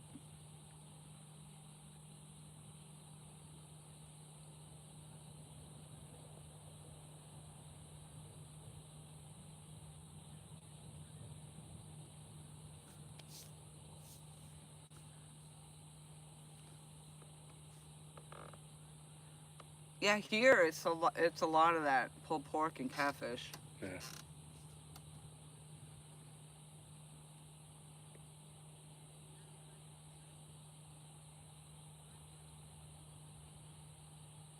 And And everywhere you go, baked beans are a side dish. And macaroni and cheese. Yeah.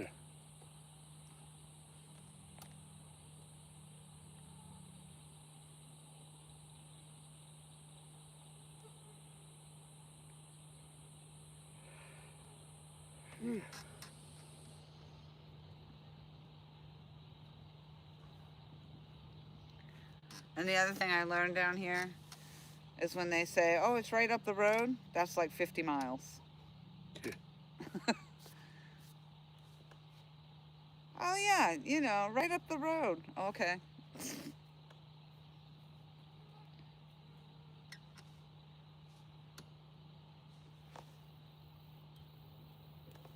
They tell you to take a right at the cement pond. Yep. Cement.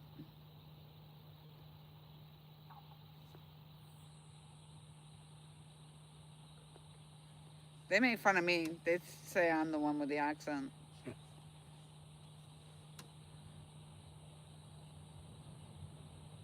And they catch me on the wicked. I don't say it a lot as much as I used to. But I guess I still say it from time to time. That's wicked awesome. Yeah.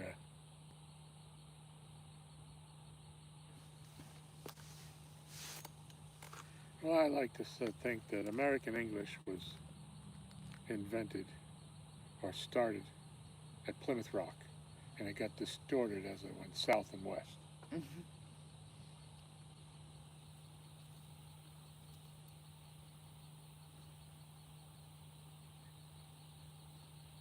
Bedtime soon, Bugman says. Yeah, it's past my bedtime too. Up, Randy says, I just caught the twin of the first one. Zach says, you're all making me hungry now. Zach do any fishing tonight? Ah, good question. Are you fishing tonight, Zach? Mike Chavez says, however, you can also barbecue beef, pork, chicken, most any meat. That's right. Yep. Bison.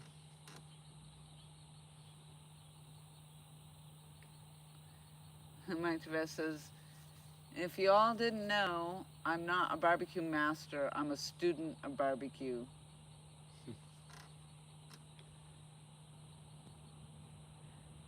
Raymond Hayslip. Have you all ever caught a gar? Oh boy. Yes, I have. When I was in South Carolina, I caught the biggest gar ever. And it put me and that gar sent me to the ER. The gar that sent me to the ER. Yep, slipped out of my grippers and jabbed into between my toes and put a big hole in between my toes. But do we catch gar out here? I haven't seen one. We used to catch them more frequently years back, but I haven't caught one. Not this year, not last year. I think the year before, 2024, I caught one that I landed on the ramp when I was down here by myself. It was about 4 feet long. Yeah, I don't like trying to get a hook out of its freaking mouth either. Yeah.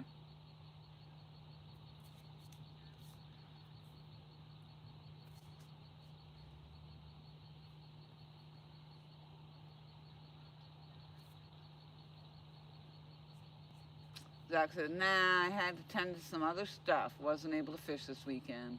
It was hot anyway. Too hot. Yep. Mike Fish is always learning. That's right. Oh, Michelle says, Mike, I have to buy a new grill. Yep.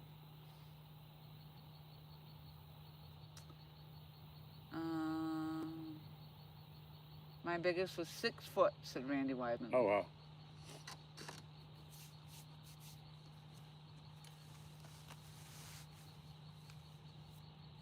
Yeah, we got some really nice sized ones in here. Do I smell skunk? I think I do. I don't know. Yeah, are they long-nosed gars in here? Yeah. Yeah, I don't like them. I don't like them at all. And there's bowfin too. Tom caught a bowfin not that long ago. Yep.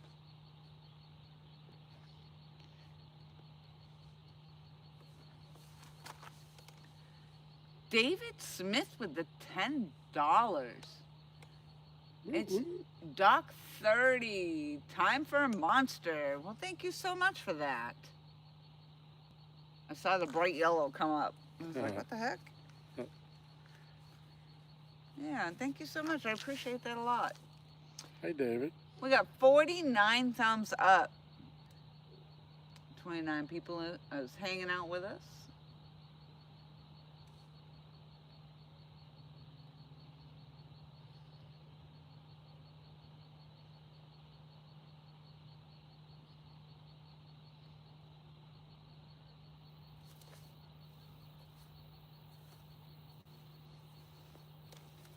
Oh my gosh, I think they're all down my shirt now. What the heck?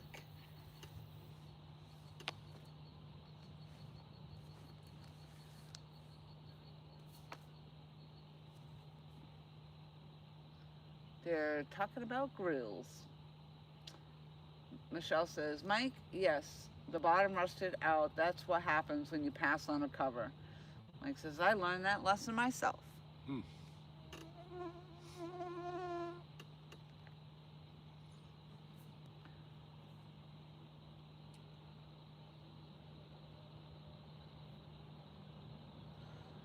So, David, last week, Laurie mentioned you when we were getting ready to go.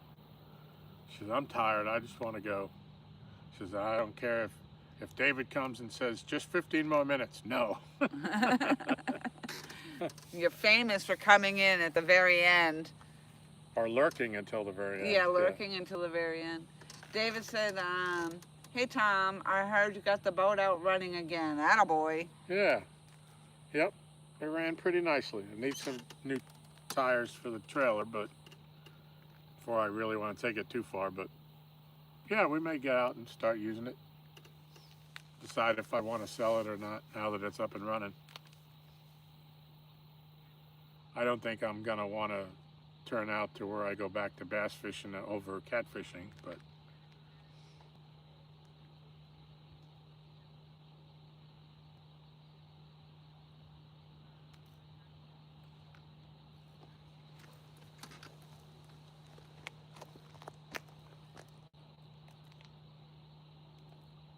Randy Wyman says, yeah, if the boat is running, are y'all going dragging? No, Tom is not going to put a catfish in his bass boat.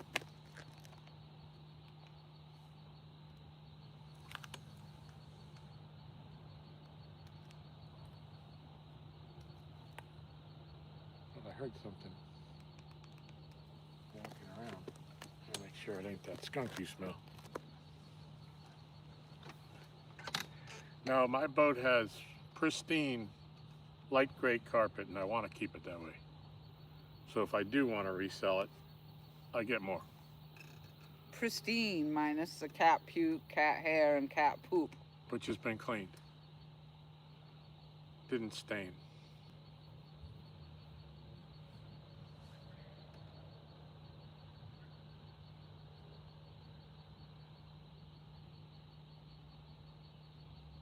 Yeah, I don't want to, I want to put the cover back on, but I don't want to put the cover back on because I don't want them going up in there.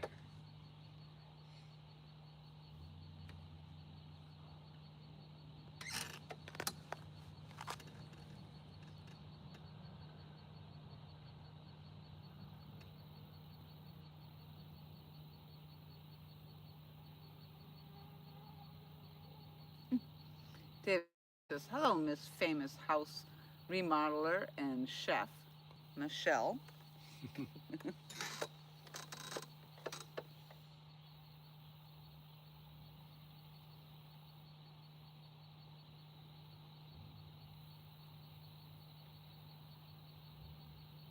Michelle said the grill gave her 5 years, so it owed her nothing.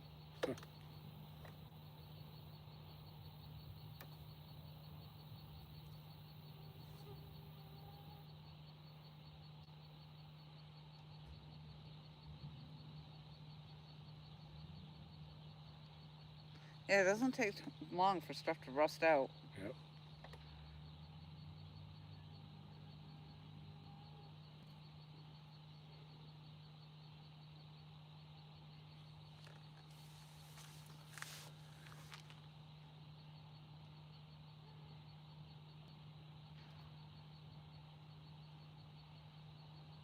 David says, use that boat and enjoy it again. Yeah, we didn't fish. We just took it for a test ride the other day, rode it for 20 minutes or so, opened it up, let it run, and it handled pretty well.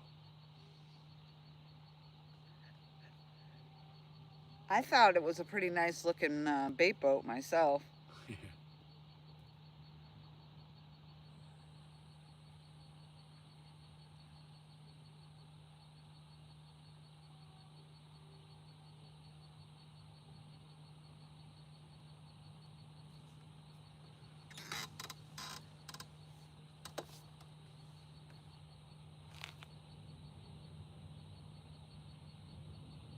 It'd be an expensive bait boat. Yeah, I can't even imagine you would even want to put, bring the bait over to put it in the bucket, because as you said, you didn't even bring bass over your boat. You always hung them over the edge. Tried to. Well, if you can grab them, yeah, you can hold them up, but they never flopped around on the carpet.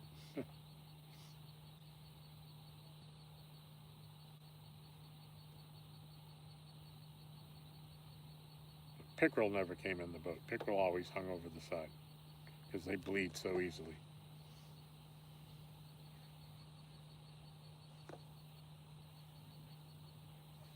Yeah, the bluegill do too.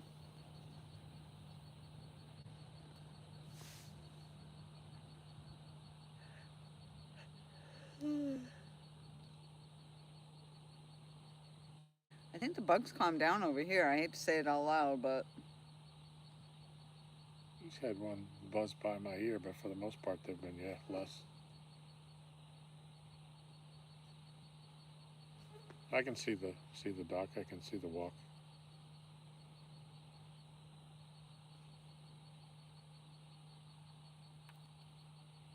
what'd you just say? I can see the dock in the light that's left, and I can see where to walk. Oh. Yeah, that's not the problem. The problem is when that light goes on, when we catch something and we're walking back this way, and then you can't see anything.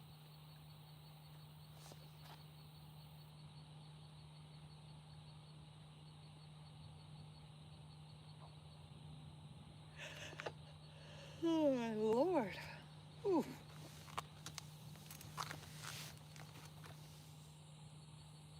We made 54 thumbs up. Nice. Thank you all very much. We appreciate that.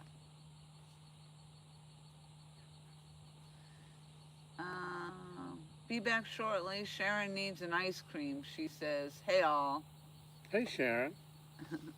Get that woman, and Michelle says, get that woman her ice cream and hugs.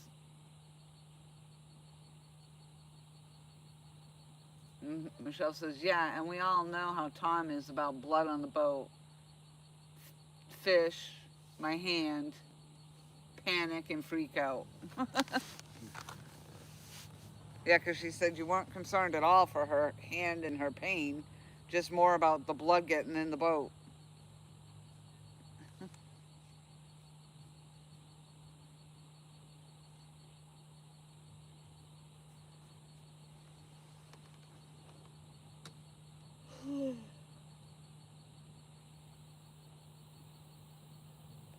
Blood stains come out. I've been practicing. That was so like last boat.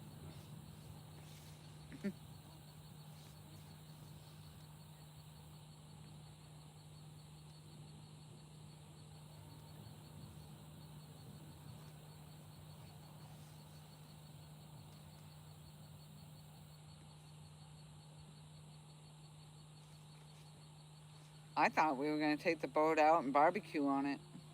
Yeah. My portable grill. Wow. You were mistaken. Sounds like a good time to me.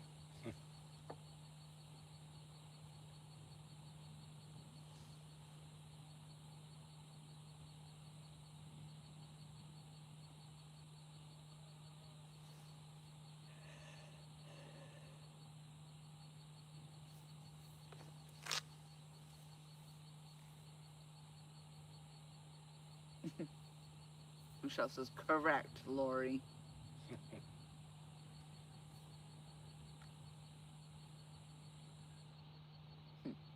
That boat don't feed you, Tom.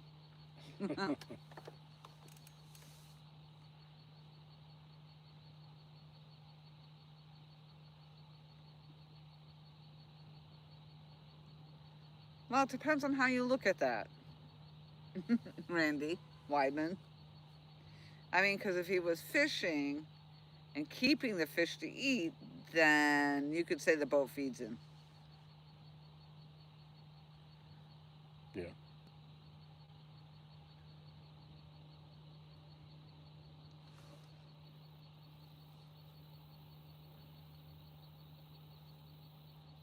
Come on, fish, let's go. We can't just have two. We can't. We just can't. Although it is an even number. It is, and that was my concern. If we only catch 3, we have to stay until we catch the 4th one. Oh boy. I mean, they're gonna run water till midnight. What if they run water from midnight till like 4 a.m.?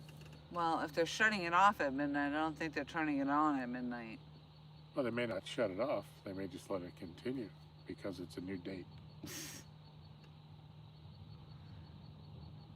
Randy Wyman says, and who's cooking the fish?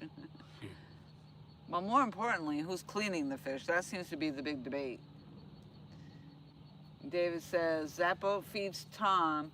That's the reason he has the boat.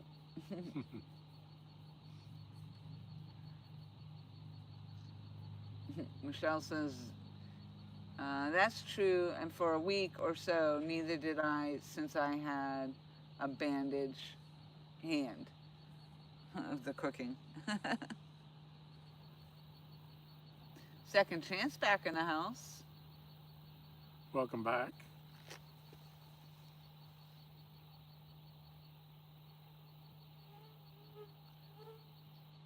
We need another school to come by. What's that? So we need another school of fish to come by. Mm-hmm. That was a small school. They were that close together and then nothing after it.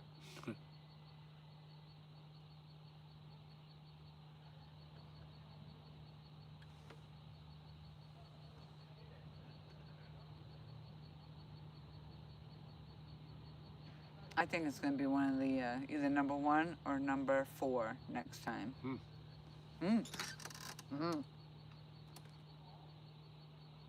Could be a flathead, Tom. Could be. Could be a channel. Could be. I looked at the numbers. We've caught considerably more channels now than we. At one point, we had more flatheads than channels. Wow. Yeah, we've caught quite a few channels. Yep.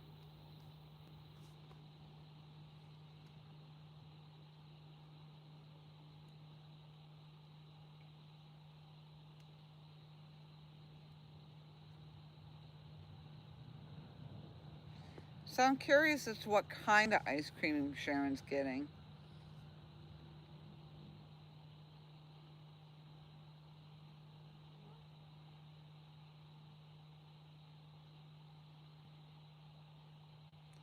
I'll say Rocky Road. You think so? I don't know. I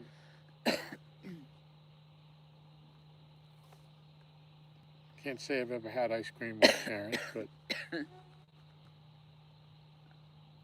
the easy pick would be coffee. Coffee is definitely my thing. Yeah. Always going to be a coffee something. Coffee with mocha chips, coffee toffee chips. That's my favorite. Shell makes coffee ice cream with bourbon. Mhm. Mm.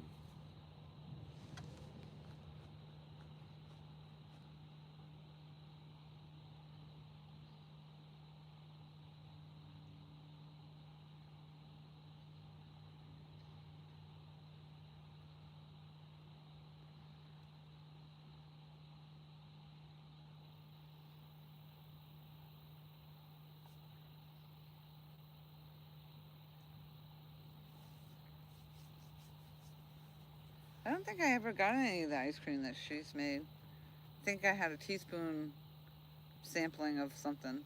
I think it was that, the coffee with the bourbon. You know, it's been a while since she's made that one. Yeah. It's been a while since she made a lot. Of course, it's just summer again. It's seasonal.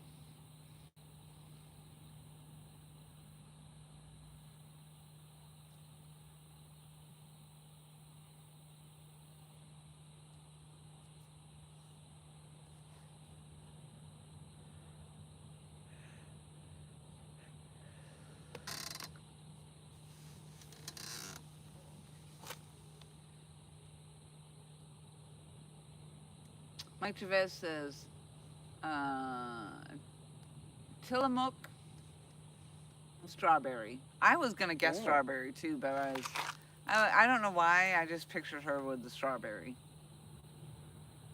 And Michelle makes some extraordinary strawberry as well. And I say that because normally when you buy the strawberry in the carton, I don't like it. It has this taste to it, just very off-putting. Good night, Zach. Be careful out there. Good night, Zach. He says he's got to head out for the night. Good luck fishing. Good night, all. Thank you for coming in. Hope you get to use your new toys soon. David Smith says butter pecan is ice cream.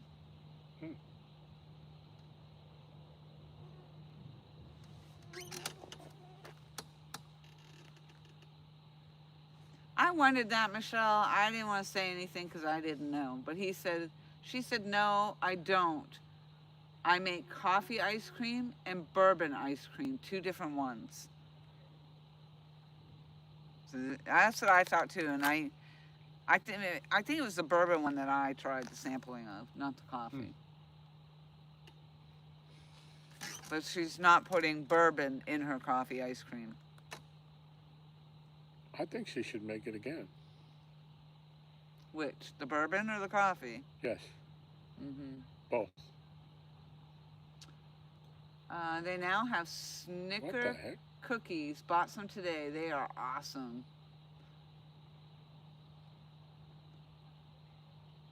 Snickers cookies. Creole Florida Living, how are you? I haven't seen you in here for a long time. Cookies and cream. Hey, Laura and all. Just come across your live. How is the fishing going? We've only had 2 fish tonight. Kind of slow, kind of slow. Real ice cream. Tillamook uses real strawberry. I think I'm saying that right. I don't know. Yeah.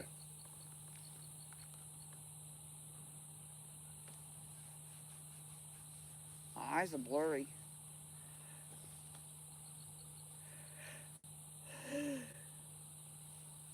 Probably because it's 15 hours past my bedtime. Yeah.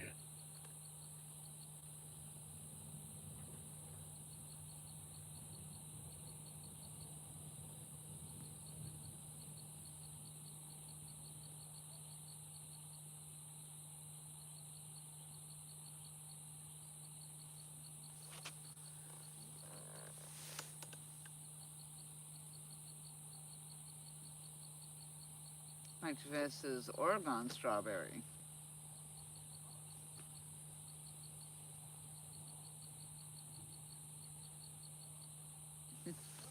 Davis says, just make it easy. I have bourbon while eating ice cream. Yeah. Just to make it easy. Yeah.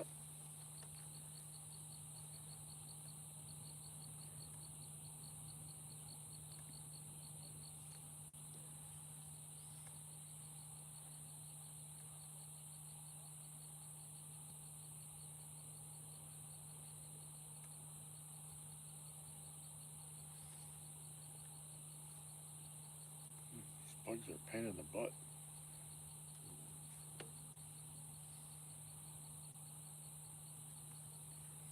Yeah.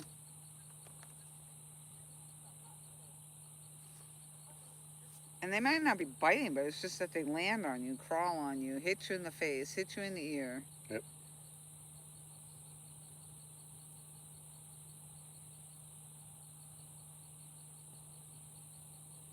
You know, they get inside my glasses, and it's like I want to smack at it, and I don't want to. I've done that before where I swung at something inside my glasses and ended up knocking them onto the ground.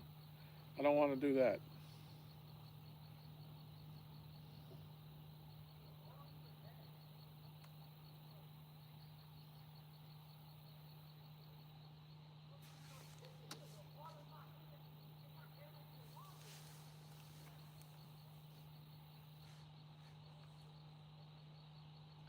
Michelle says, I make strawberry jam first, then make ice cream. That way you don't get frozen pieces of fruit. Yeah, our strawberry is delish. I'm going to let you read this for a minute while I scoot over.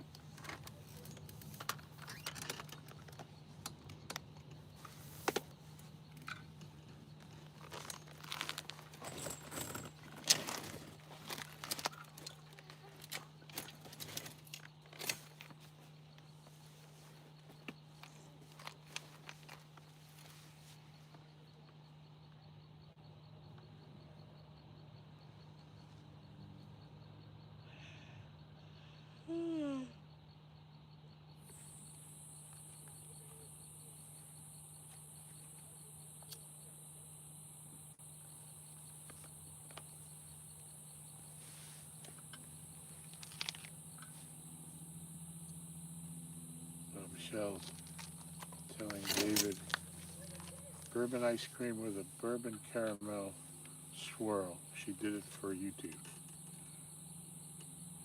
Yep, there is a video of that.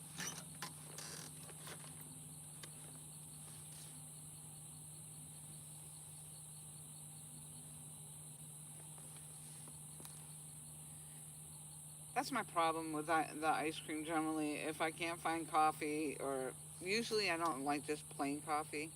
Yeah. So I have usually toffee chips or whatever in it, but I can hardly ever find it. So I just don't eat it. Yeah. Well, plain coffee's better than no coffee. No. But if I do plain coffee, then I'll put Hershey syrup on it.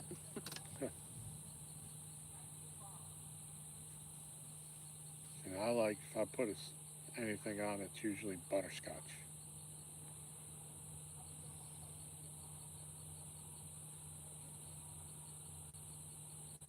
My mom's favorite was always pistachio.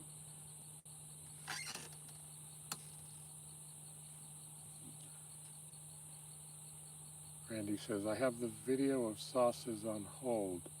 Now I was going to watch the ice cream one next. I couldn't hear you. Randy says, I have the video of sauces on hold.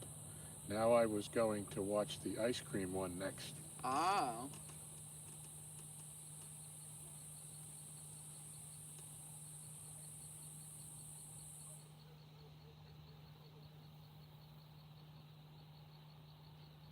You know what I like a lot is kielbasa.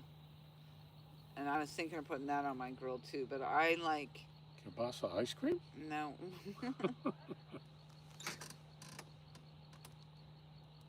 And I always like caramelize the maple syrup on it. Yeah. Oh my lord. Maple syrup, kielbasa. Not healthy. Yeah.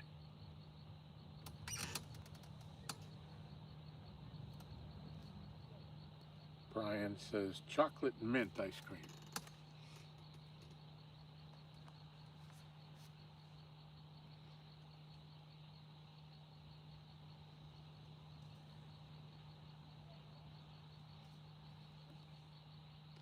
I'm surprised nobody said cookies and creams, because that was always a big one. Yeah. Most everybody seemed to like cookies and cream.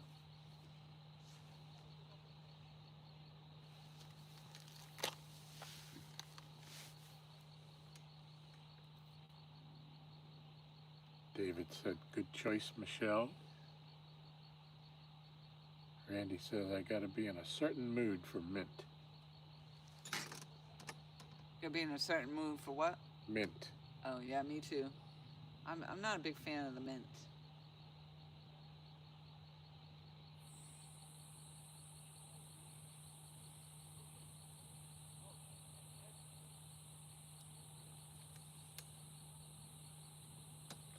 I like the mint chocolate chip. I don't like just plain chocolate chip ice cream. But you put mint ice cream on it. Yeah, I can do it.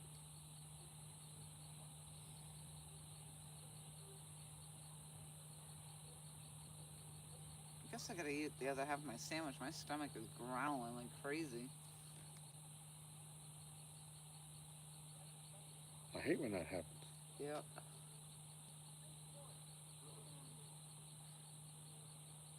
Saturdays, you know, I just don't eat. Too Yep. busy fishing. Yep.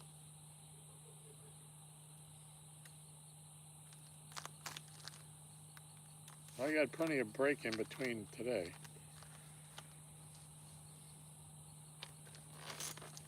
Not me, I was down here busy.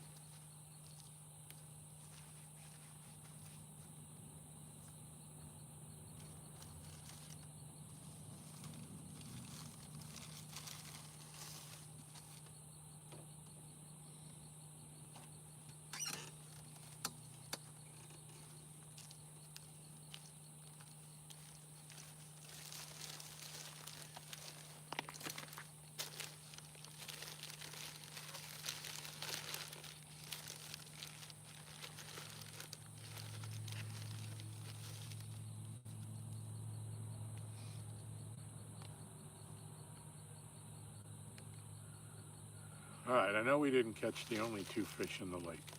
I know there's more. Feel free to come into the live stream. Come into the light.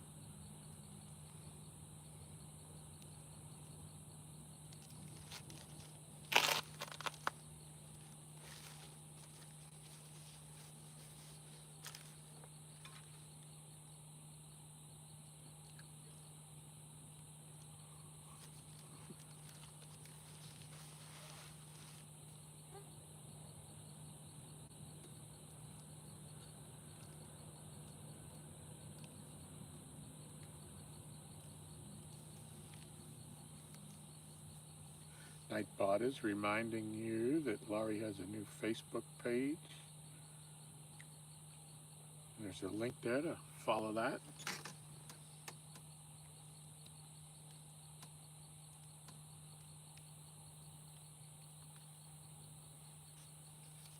Yeah, I'm pretty behind on posting. I've got a lot of video material to go through. Yeah. And usually I'll do it on Sunday, but I think last Sunday I spent my time outside. Yep. Randy says, my main minty time was between 16 and 19. I would start eating candy canes in November and not stop until May.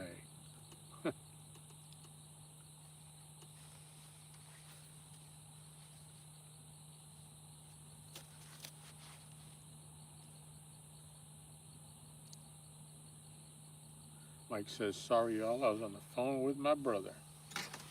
So just need- on another note, not to change the food subject, well, sort of staying on the food subject, Tom and Michelle took me to dinner Thursday night because it's my 2-year anniversary here. Yep. Our roommate's anniversary.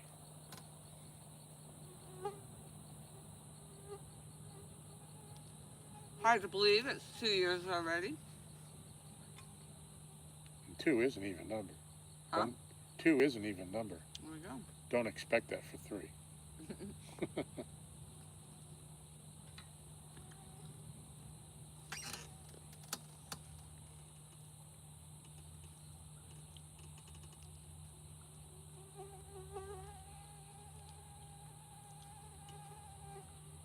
Yeah, I'm looking back. I mean, I know the date, but I wouldn't thought it was 2 years already. I knew because I'm coming up on 2 years at work. Yeah.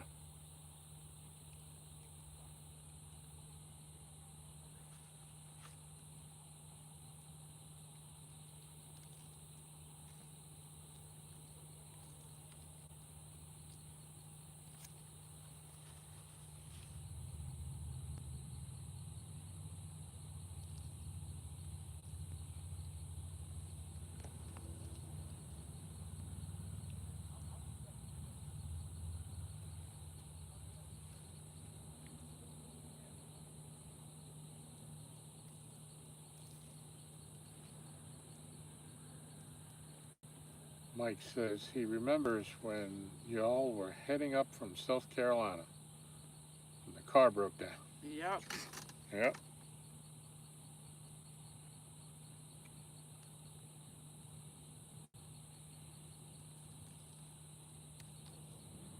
Only 2 hours into the trip. Yep. We waited long enough it was, I think, almost 1 o'clock in the morning when we finally pulled into our driveway. And I called Michelle and I said, Michelle, my car won't go over 35. She goes, okay. I'm like, no, my car won't go over 35 miles per hour. Yeah. And went into limp mode. And then it was like, okay. Yep.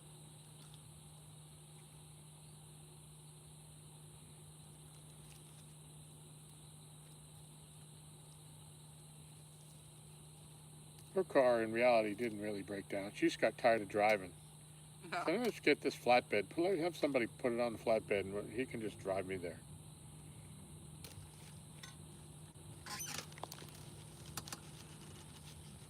Randy says, happy anniversary. Thank you. With all sorts of food emojis. Well, thank you. See, cake, pie, looks like cupcakes, donuts, Oh, chocolate chip cookies, wow. ice cream in a bowl, a lollipop. That's my kind of party. Yeah.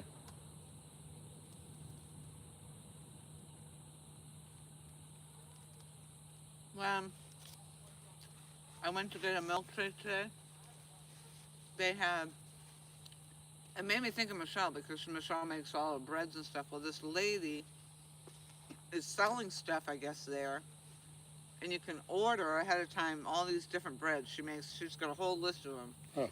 Huh. She had these sourdough chocolate chip cookies. And I almost bought the box, but then you had to either use PayPal, Venmo, Yeah. or cash, and I didn't have cash.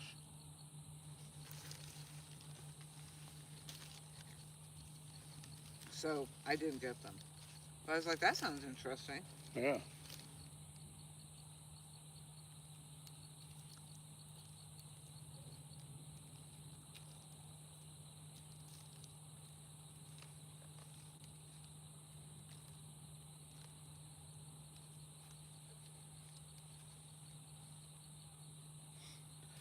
As some of you know, I am on a quest to become a lesser man. So the extent of my desserts nowadays, or snacks, is veggie straws. Yum. They're not bad, actually. But when you're craving that taste of Reese's cups, it just doesn't do it.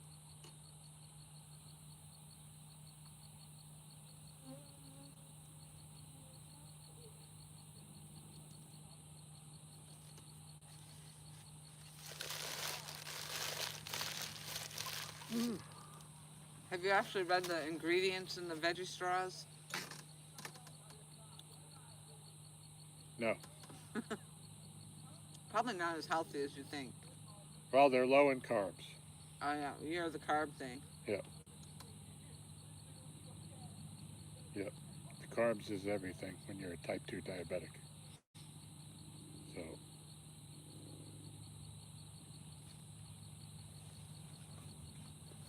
only allowed to have so many carbs per day, and you should really even, if you want your numbers to come down, you really shouldn't even eat that many.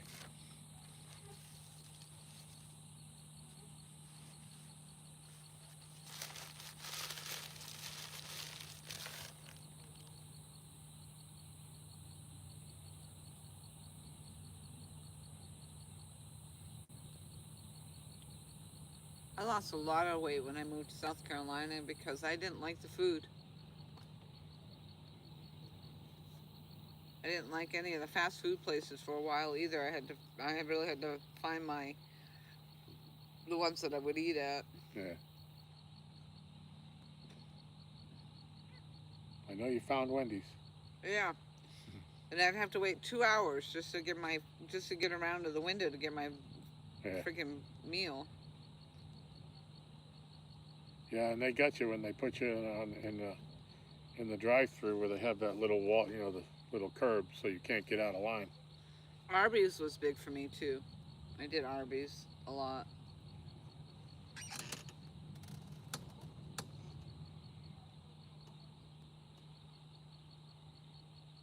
Randy says, I know I wish I could get my numbers down, but good food is expensive.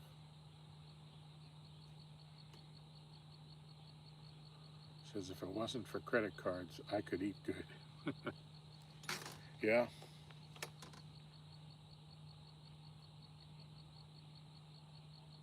I go through spurts.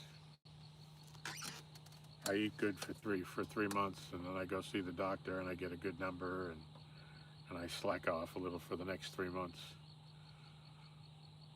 Then I feel guilty when I go for the appointment, so then I start eating good again, and I just can't seem to sustain anything.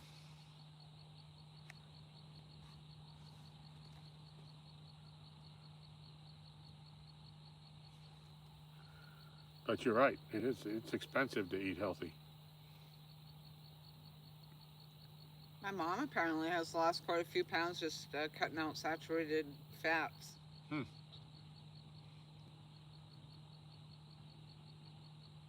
She was doing that for her heart health. Okay, cool. Good for her. Yeah, well, she wasn't planning on losing weight, but she. Right.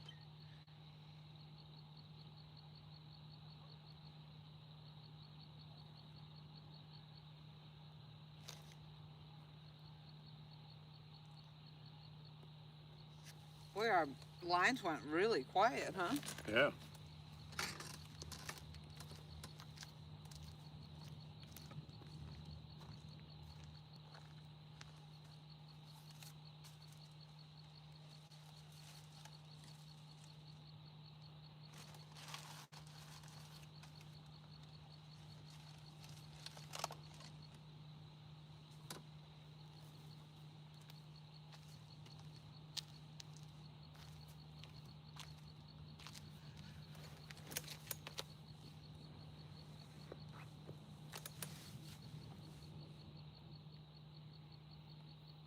What time does it say on there, Tom? You're not going to believe this, Lori. 11:11. 11:11. Wow. Exactly. Those of you who haven't heard her say it, 11 is her number. Well, because every time I look at the clock or anything like that, it's always 11:11. Just like that. What time is it? 11:11. Yep. Ooh, lightning.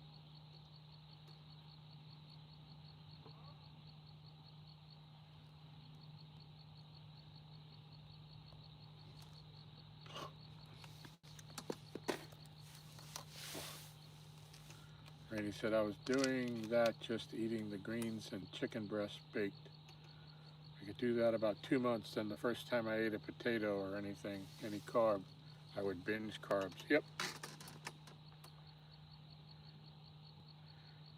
Shoot, Laurie was talking about, we went out to dinner.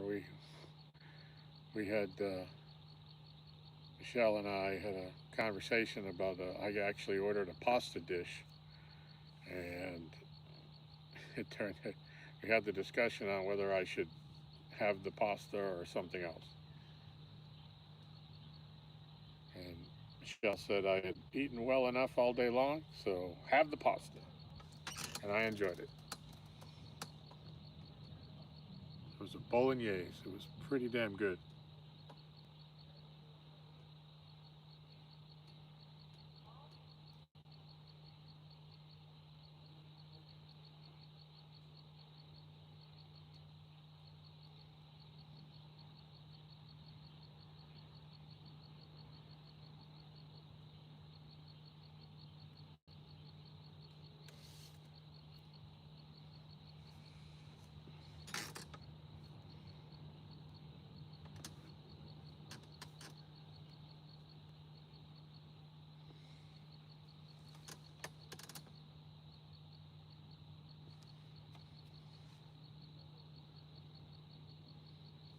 Well, hopefully we catch a fish soon, because I'm probably not going very much past midnight here. Yeah.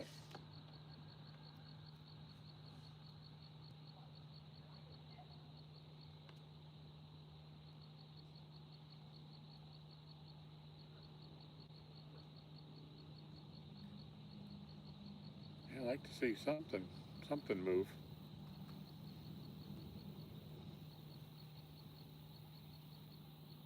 Anybody that's come in the last hour, they might think that's a green screen out there. Oh, Now it's no screen out there. now it's a black screen.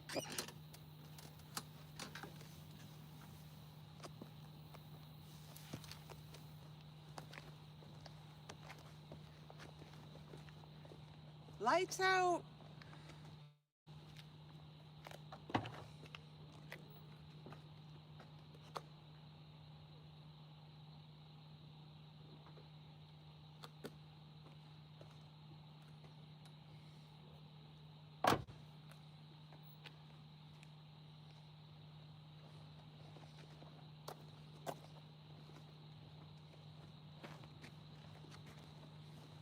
So did anybody watch the tournament today with the 2 stands and the couples tournament?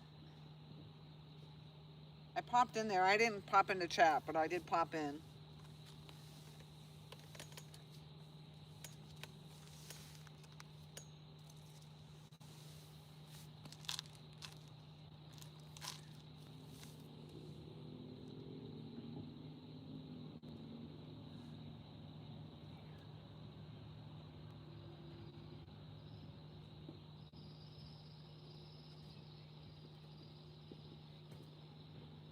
There we go. We're bright now.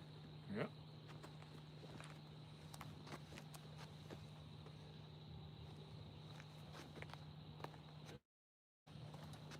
Get a drink.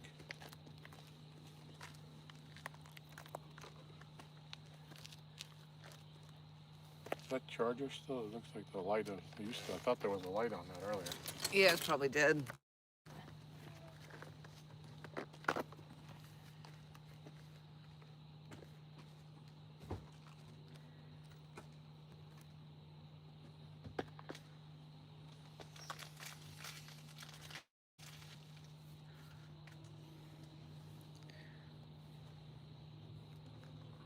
Almost did.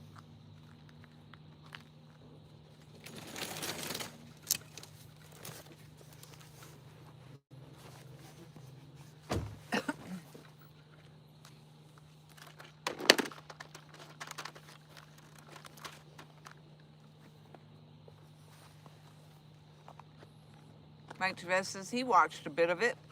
Then you all came on. Oh, well, thank you for coming our way. Always nice to have you here, Mike.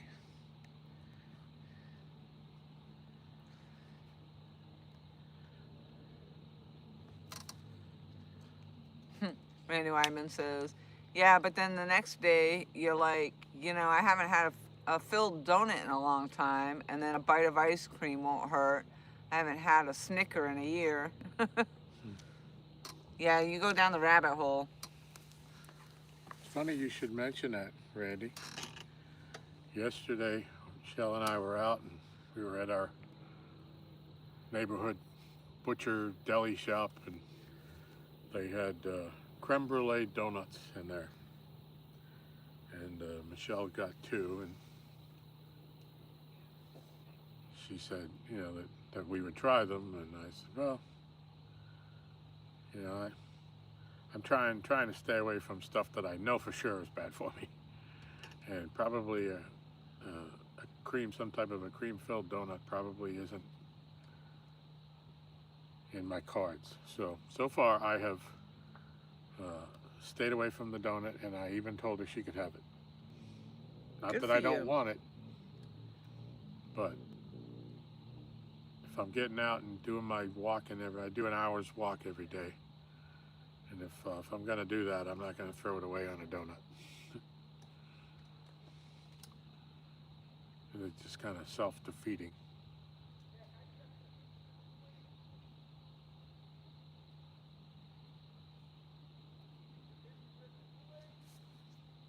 I love donuts. like donuts.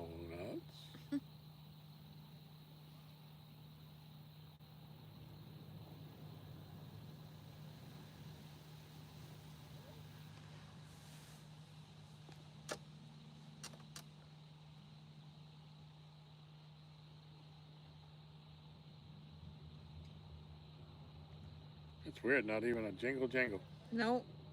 Been a while. Figured even with that grass being pushed down that it would be bumping the line at some point.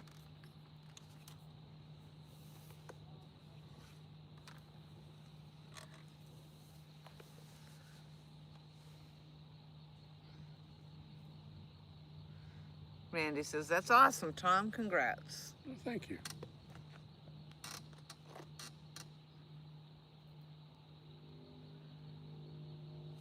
I even have 4 Heinekens in our upstairs refrigerator that I have been sitting there for I don't know how long. I don't drink that often, but when I do, I like a cold beer. And I really like Heineken. We have 21 people still with us and 58 thumbs up. Woo woo.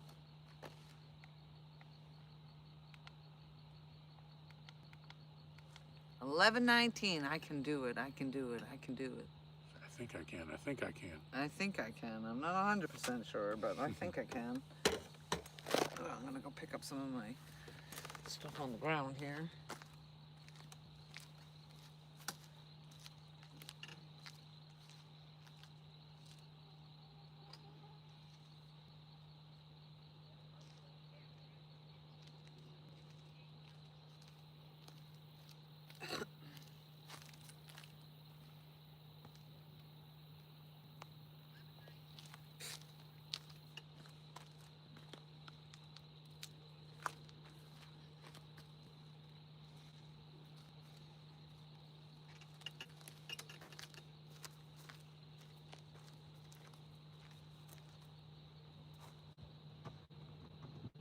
Today I did my walk. It was 92 degrees out. But the road that we live on, this private community, there's a single road in and out. It's easy to walk on. Not a whole lot of traffic coming or going. And there's trees on most of it, on both sides of the road. So that unless the sun is directly above us, there's always some shade on the path.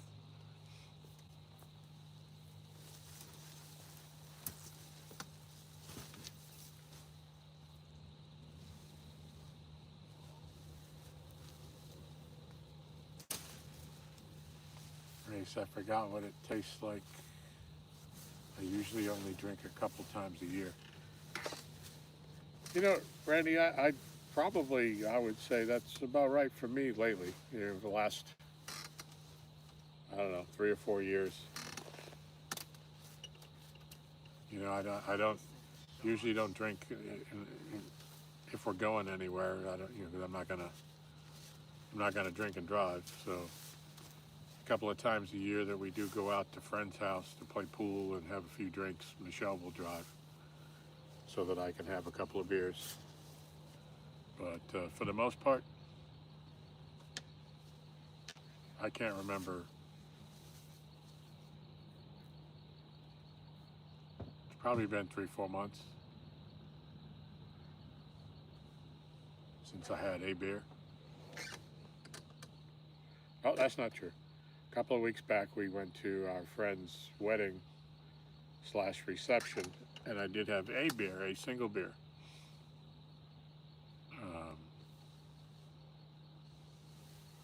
But other than that, you know, Michelle doesn't drink. It's like, it's no fun sitting around drinking by yourself. I gotta admit, what I used to really like when I would take my boat out and go bass fishing, and you know, I'd pull the boat up to the house and I'd get out you know, the bucket and the sponge and turn the water on and grab a couple of cold beers and put them up on the deck. And as I was washing down the boat, it was nice to have a cold beer on a hot summer afternoon.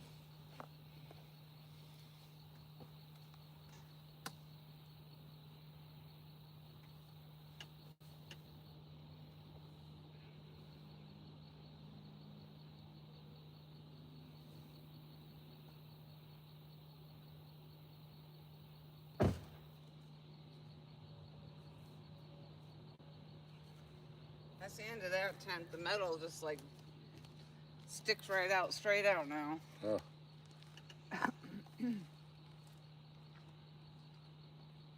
Well, maybe you can find a purple one.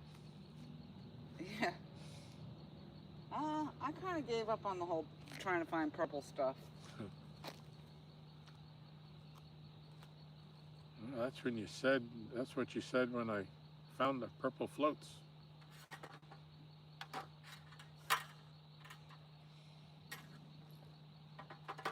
I think I'm gonna be able to pick up some of this anyway. Especially a frosted mug, Tom. Yeah.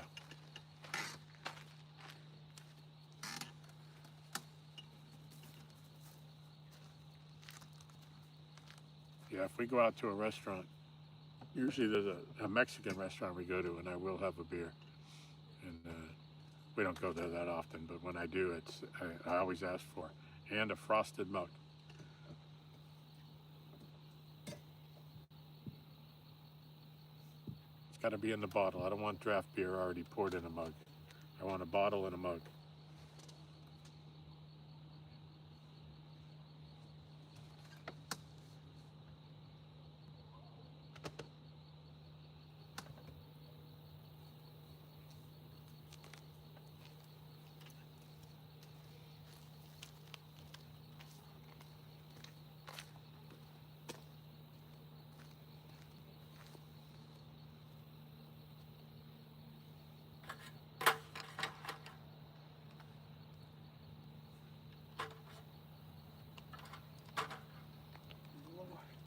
Just holding this light is terrible.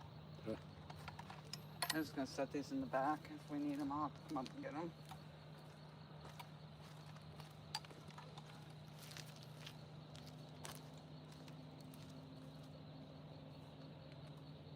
I hear a boat coming. Should be a boat coming from your left to your right pretty soon.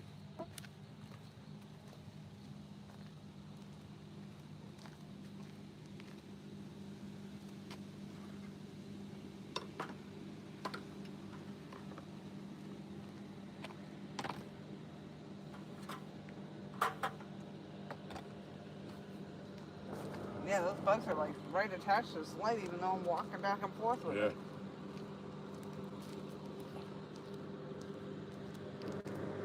Right, so yeah, here's your proof that this is not a green screen. If you look out, you'll see the boat going by the rods here in just a second. Yep, there he goes.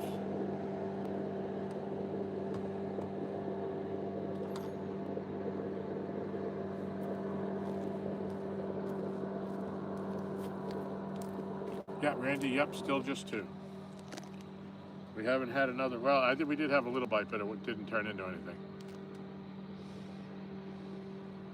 Yeah, we caught two fish 5 to 10 minutes apart, and we ain't had another bite. It was starting to look promising there for a bit.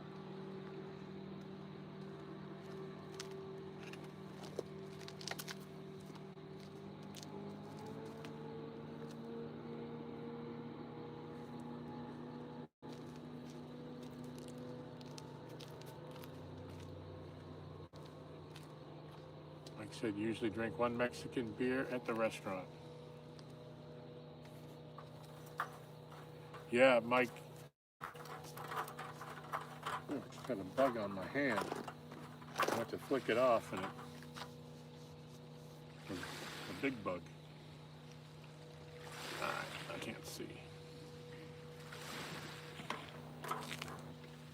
Let me see what's. Randy said there's a time in my 40s I had so much trouble sleeping I finally tried some beer before bed. Would get Ice House. A quart wasn't very expensive. I would drink half at night before bed. That worked great. There you go. Can't say I've ever tried the Ice House. I have seen it.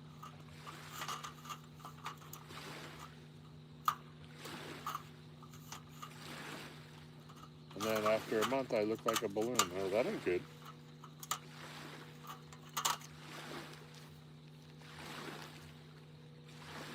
Mike, what kind of Mexican beer do you like? I used to, the restaurant used to have Tecate in the bottle, and now they only had it on draft or in cans. So I've moved over to the Modelo Especial.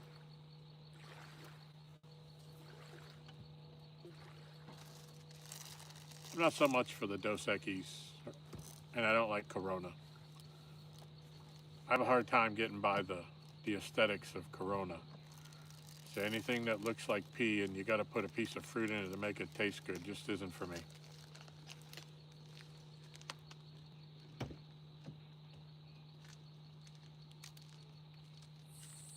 Yeah, Randy's still got the 2.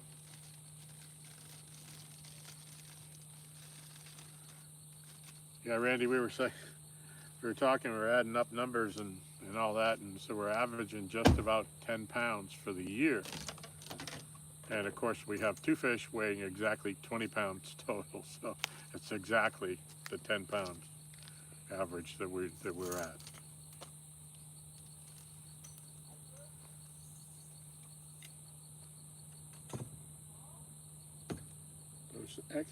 Dos Equis double X.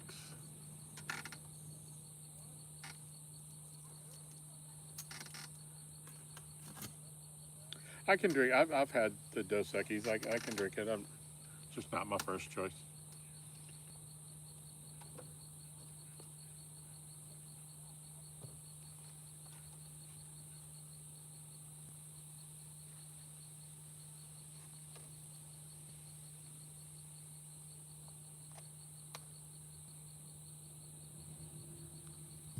Used to be my favorite beer when I was much younger.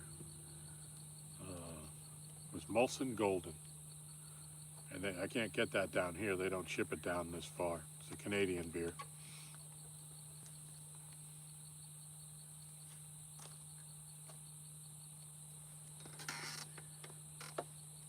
That, and they used to have I saw it at a specialty store once a couple years back, but a beer called Moosehead. And their tag was Moosehead, head and antlers above the rest. And it tastes like. You all right? No, it's stuck on me. Woo! That big beetle. I think that's what that's what was on my hand a minute ago. Yeah, and they're sticky beetles. Sticky beetles. Yeah.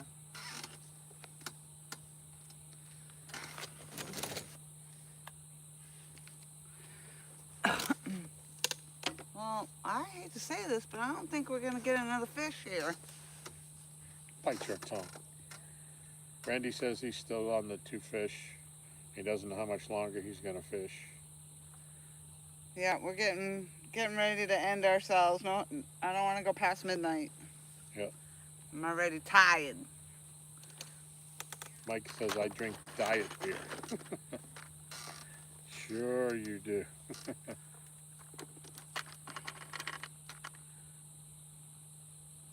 Brian says I like Molson, but Land Shark is my favorite. Hey, Songbird. Hey, Songbird. We made 59 thumbs up. We're just 1 thumbs up short of 60. Mike drinks Ultra.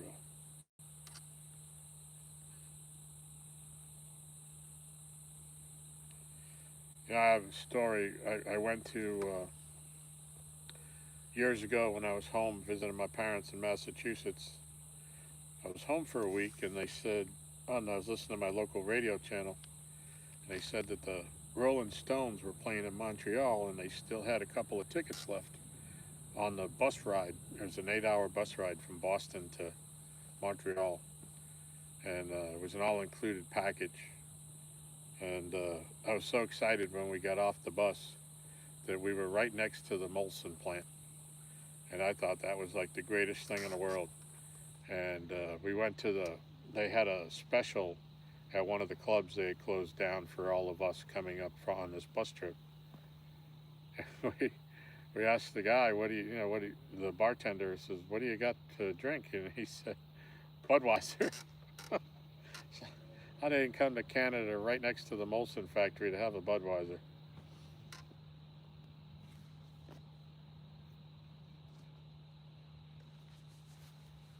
Yeah, I can't say I've had land shark. I've seen that too. There's another sticky bug stuck to my neck. Smaller. But you feel their sticky legs. Yeah.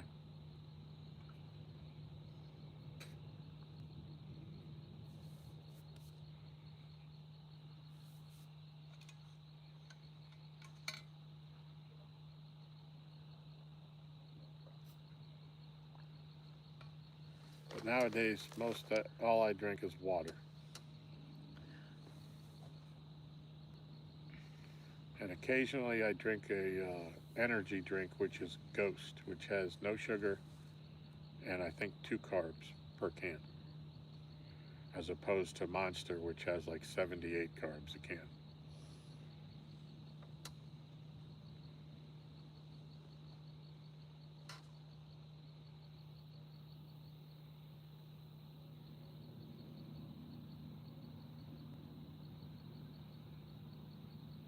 Imported beer, yeah.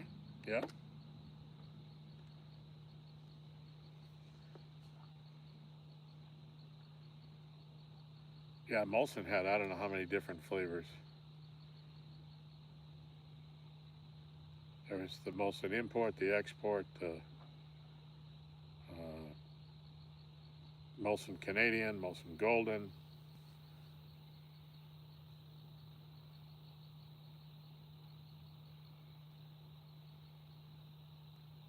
But when I was at that young, impressionable age, I really got into the Molson Goldens.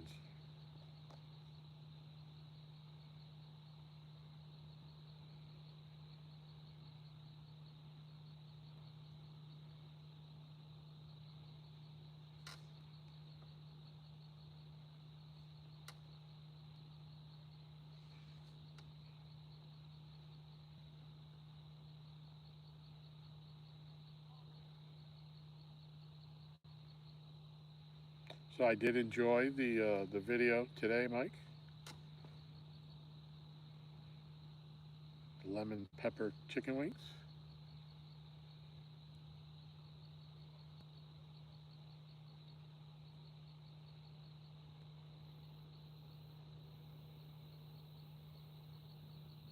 I think it was yesterday I watched it.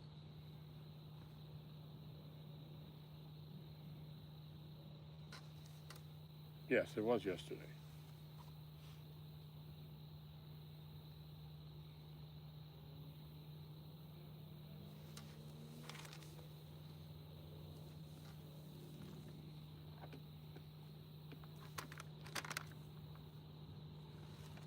Here's a rag back before I forget, although it's wet. Just because I put my bottled water on it.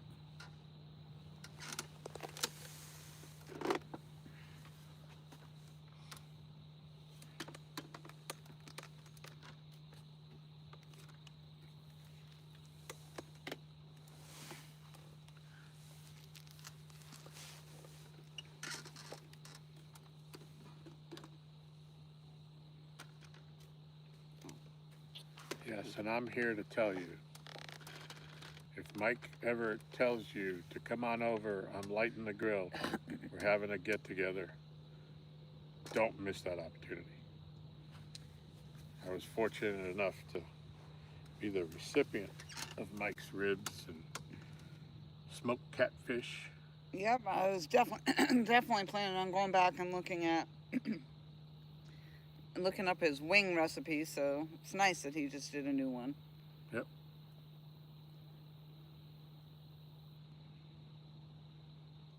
And I'm definitely going to be watching it.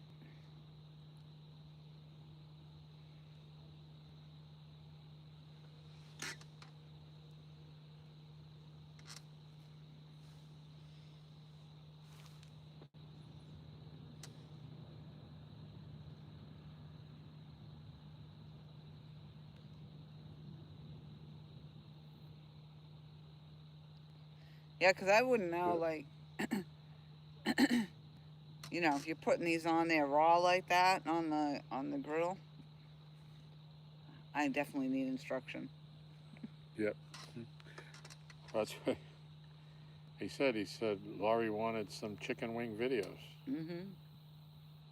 He says he has a whole wing playlist. Ooh.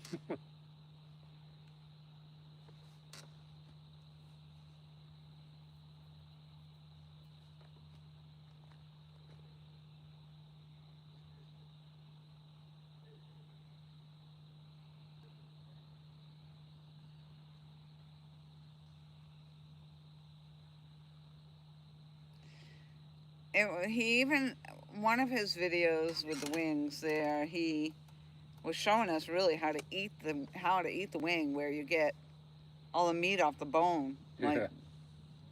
I've never seen that. You know, I was like, oh, I've never done that.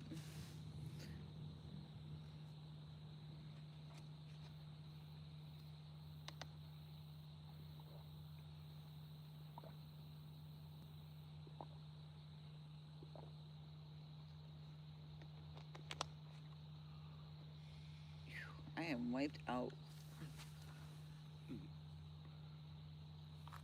11:40. Uh-oh.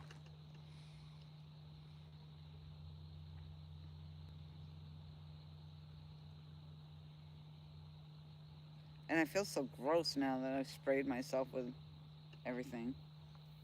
Pesticides. And, yeah. Yes.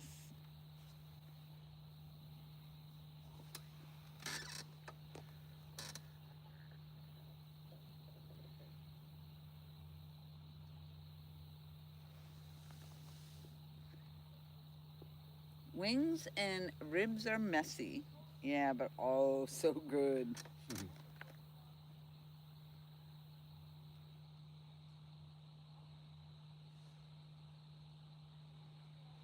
Yeah, I'm more of a dry rub on my ribs fan though. Now, I like them sauce, but if one for one, I like a dry rub.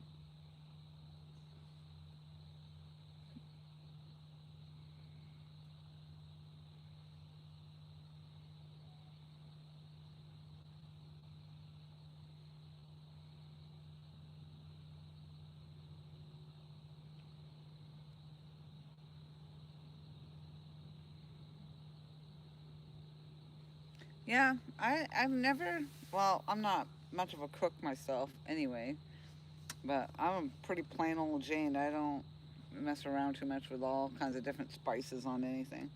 Even my French toast, I don't bother with all that. Just make my French toast. You know, my mom would put vanilla or whatever in there. Yeah. And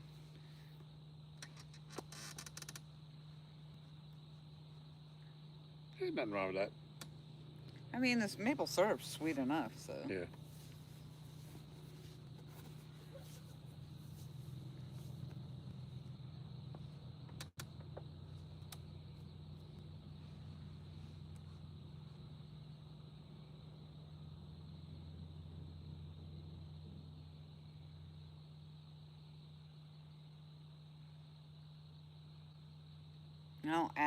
I don't add anything. Like, I'm not one that sits there and sprinkles salt all over my food or pepper Right. or anything like that.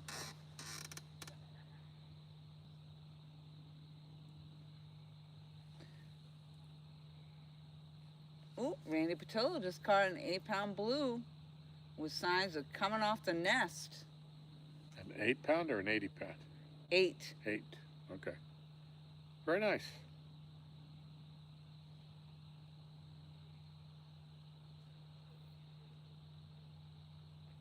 Yeah, that second fish that Laurie caught had a scar on it, but we didn't get it. He was flopping around so much, and we were trying not to put all that light on down there because the bugs were atrocious. I didn't get a chance to really look and see if that looked like a scar from spawning or something. Mike Chavez says cinnamon is mandatory on French toast. Randy Wyman says salt and pepper are must-haves. Yeah.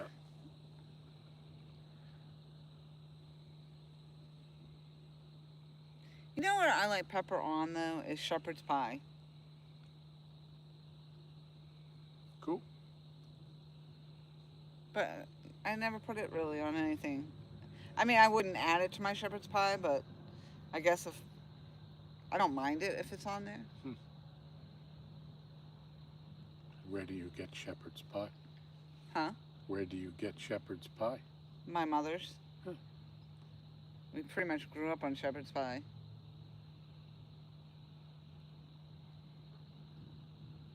It's an English dish for the most part. It's a poor person's dish. Yeah. Well, yeah, the English dish that we used to eat the most was fish and chips. Or as we called it, fish and French fries.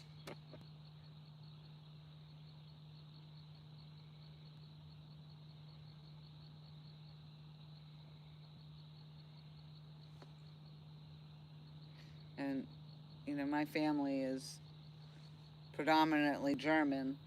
So, you know, my mom's parents were German. And everything was potatoes. Everything with potato. I think she had even said they didn't like potato pancakes or something. Something like that.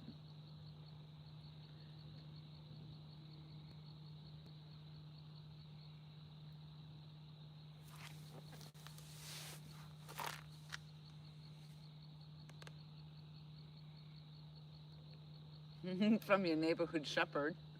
Yeah.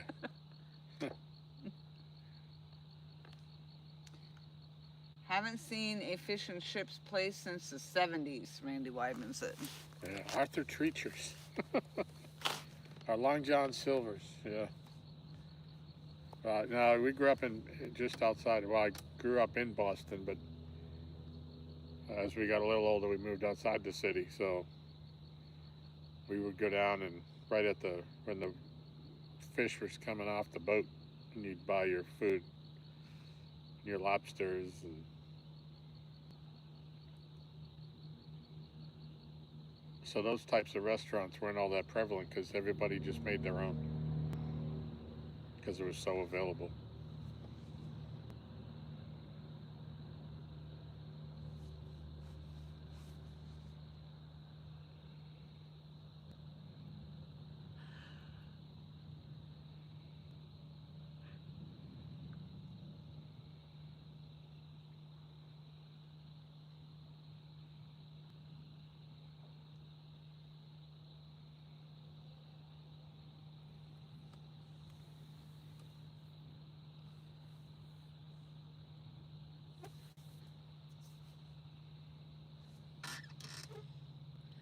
$62 thumbs up. Mm-hmm.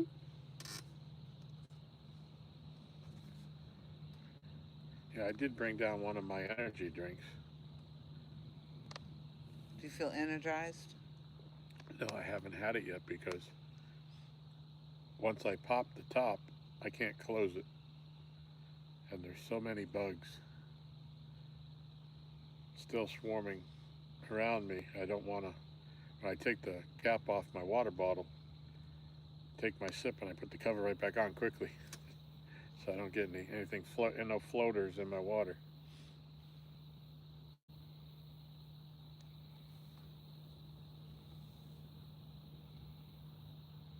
Michelle said shepherd's pie is made with lamb, cottage pie with beef and potato. Pancakes are to die for. Oh, wait a minute, I read that wrong. Shepherd's pie is made with lamb, cottage pie with beef, and potato pancakes are to die for. We didn't. Yeah, we called our shepherd's pie. We called it shepherd's pie, not cottage pie, but we didn't have It had the hamburger in it. I can't say I've had shepherd's pie. I have not had true shepherd's pie apparently with Yeah. the lamb because that's just gross. I don't like lamb. I like it. But Michelle ain't a fan of it either, so. It's been a long time. One time we saw they had lamb chops on sale, and we did buy them. She made them for me, but it's been years. It's not something I crave. Oh my God, I can't wait until I have lamb again. But it's a nice change. What I did like and I've missed, like I haven't found them, I don't know, since I left New Hampshire, I guess. But they had the breaded veal patties, and I used to have that with spaghetti dinners. I used Like to a love veal those parm? things. Huh? Like a veal parmesan. No, it's just a breaded veal patty, and you'd fry that in a pan. Yeah. And have it with your spaghetti or something. That's kind of what veal parm is. Huh? That's kind of what veal parm is. Veal parmesan. Well, with a breaded or flat breaded veal patty? Yeah. Oh.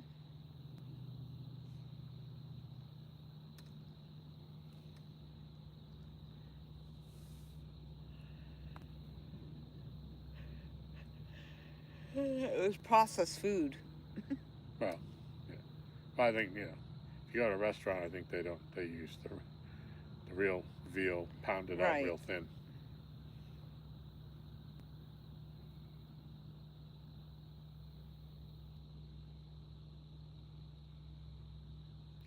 Right.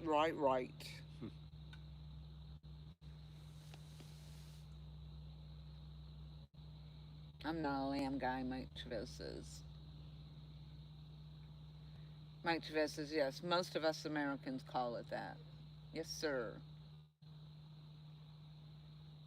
Veal cutlets from time to time. Yep. Maybe that's what I'm talking about. The veal cutlets.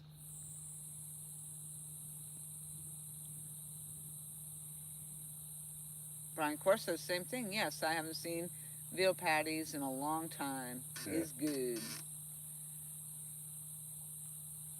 Michelle says, me neither. Not a lamb person. Blah.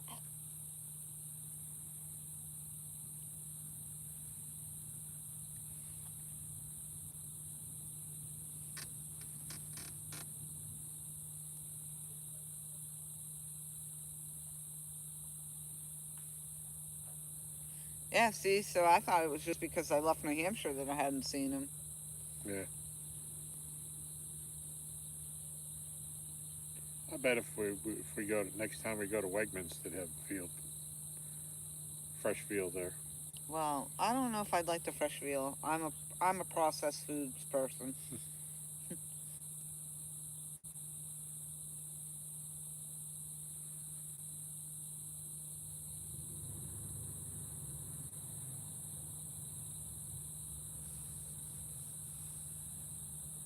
I remember them too. There'd be like 4 of these breaded patties in a package, Huh. like a hamburger package. Yeah.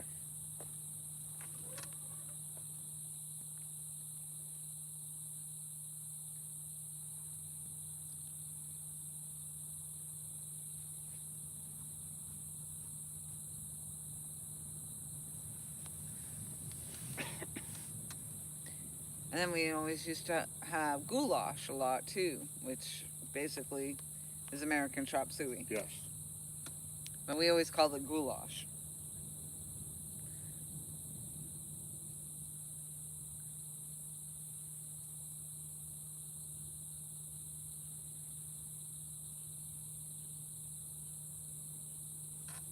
Yeah, I love American chop suey. Mexican pit cooked goat is pretty good. I'll pass. I've had some. I went to a guy had to talk me into it. It was an Ethiopian restaurant, and come on, you'll like it. I don't know, but I ended up getting goat curry, and I enjoyed the daylights out of it.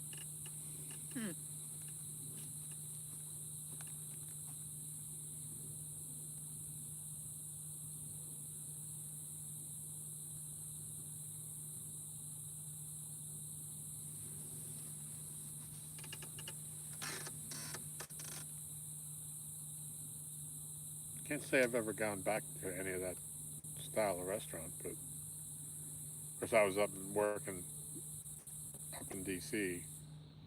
There's a lot more ethnic places to eat.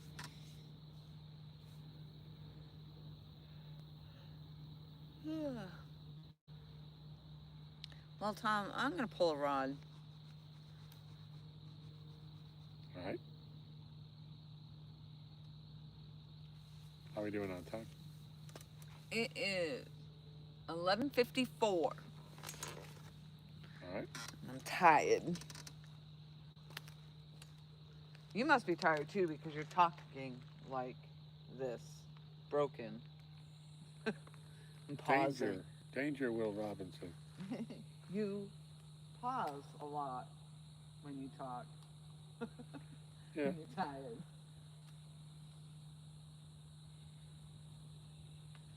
I mean, if it's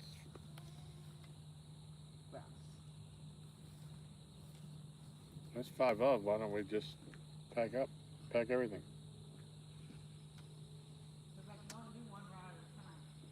You've got 2 hands and 2 feet.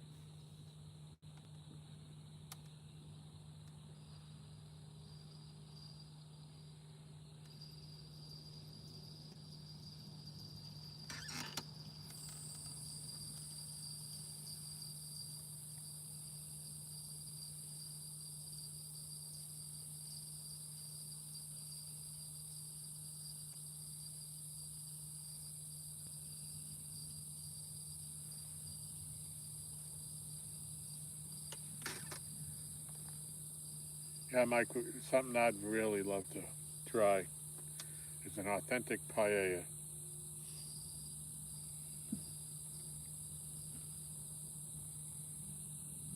And I've seen some of the Gordon Ramsay shows and stuff where they do that.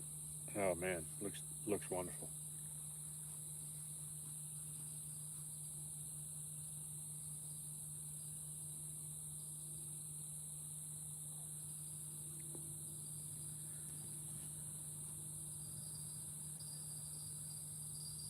Yeah, for me, I like the gator, but honestly, like the saying says, it tastes a lot like chicken, just a little bit firmer.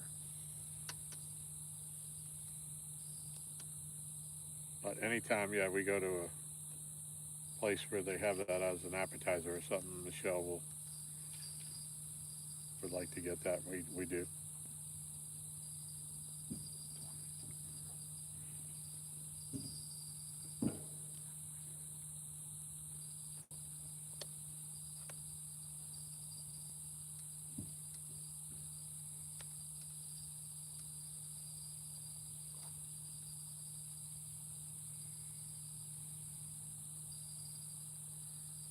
Well, the very best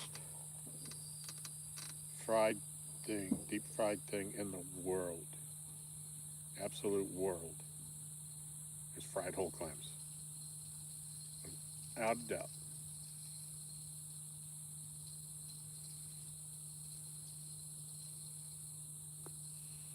That's right. I said it. Mark the date, mark the time.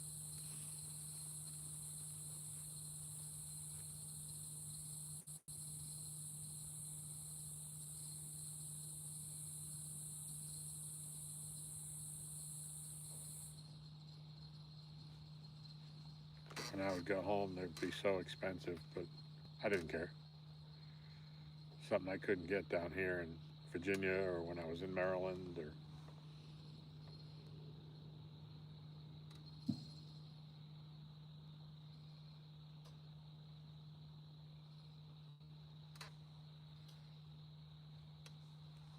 taste.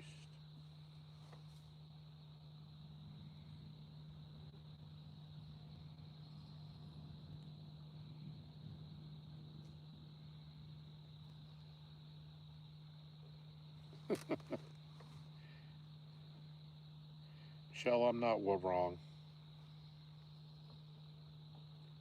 Mike, I'm not a kimchi fan. When I was when I first moved to Maryland, we lived in an apartment building, and I had a place with a roommate on the job. It was my first time living alone. And there was a Korean couple that lived downstairs from us.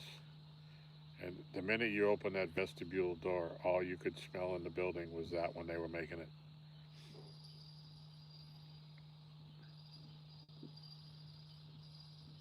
But now I have had like beef bulgogi, and I've enjoyed that.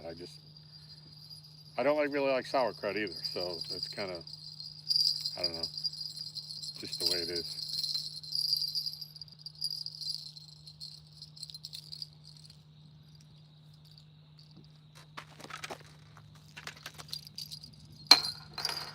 Thank you, sir.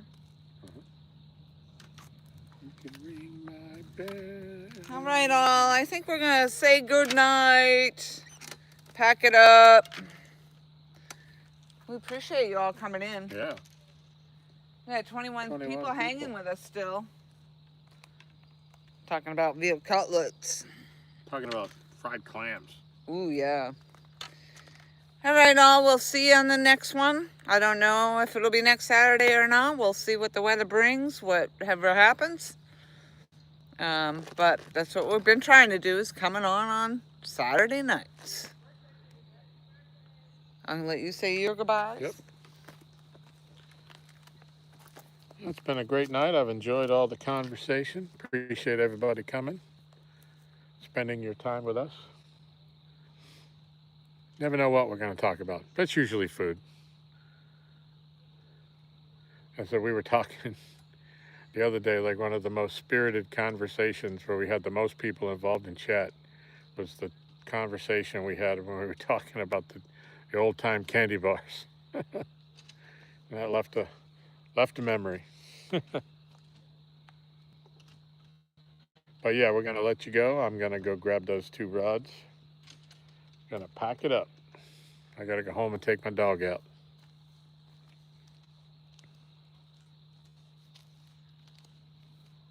Yeah, yes, and as Nightbot said, Laurie the Explorer sure does love collecting those thumbs up. If you're holding out, now would be the time. Yeah, thank you all so much for the thumbs up and for joining us as usual. We appreciate that so much. And thank you, David, if you're still here. Yes, thank you again, for sure. But we will see you all. Laurie? What? We will see you all. I had to remind you last week, and you were like fumbling over it. We'll see you all downriver. There you go, downriver. Good night, all. Good night, everybody. Be safe out there.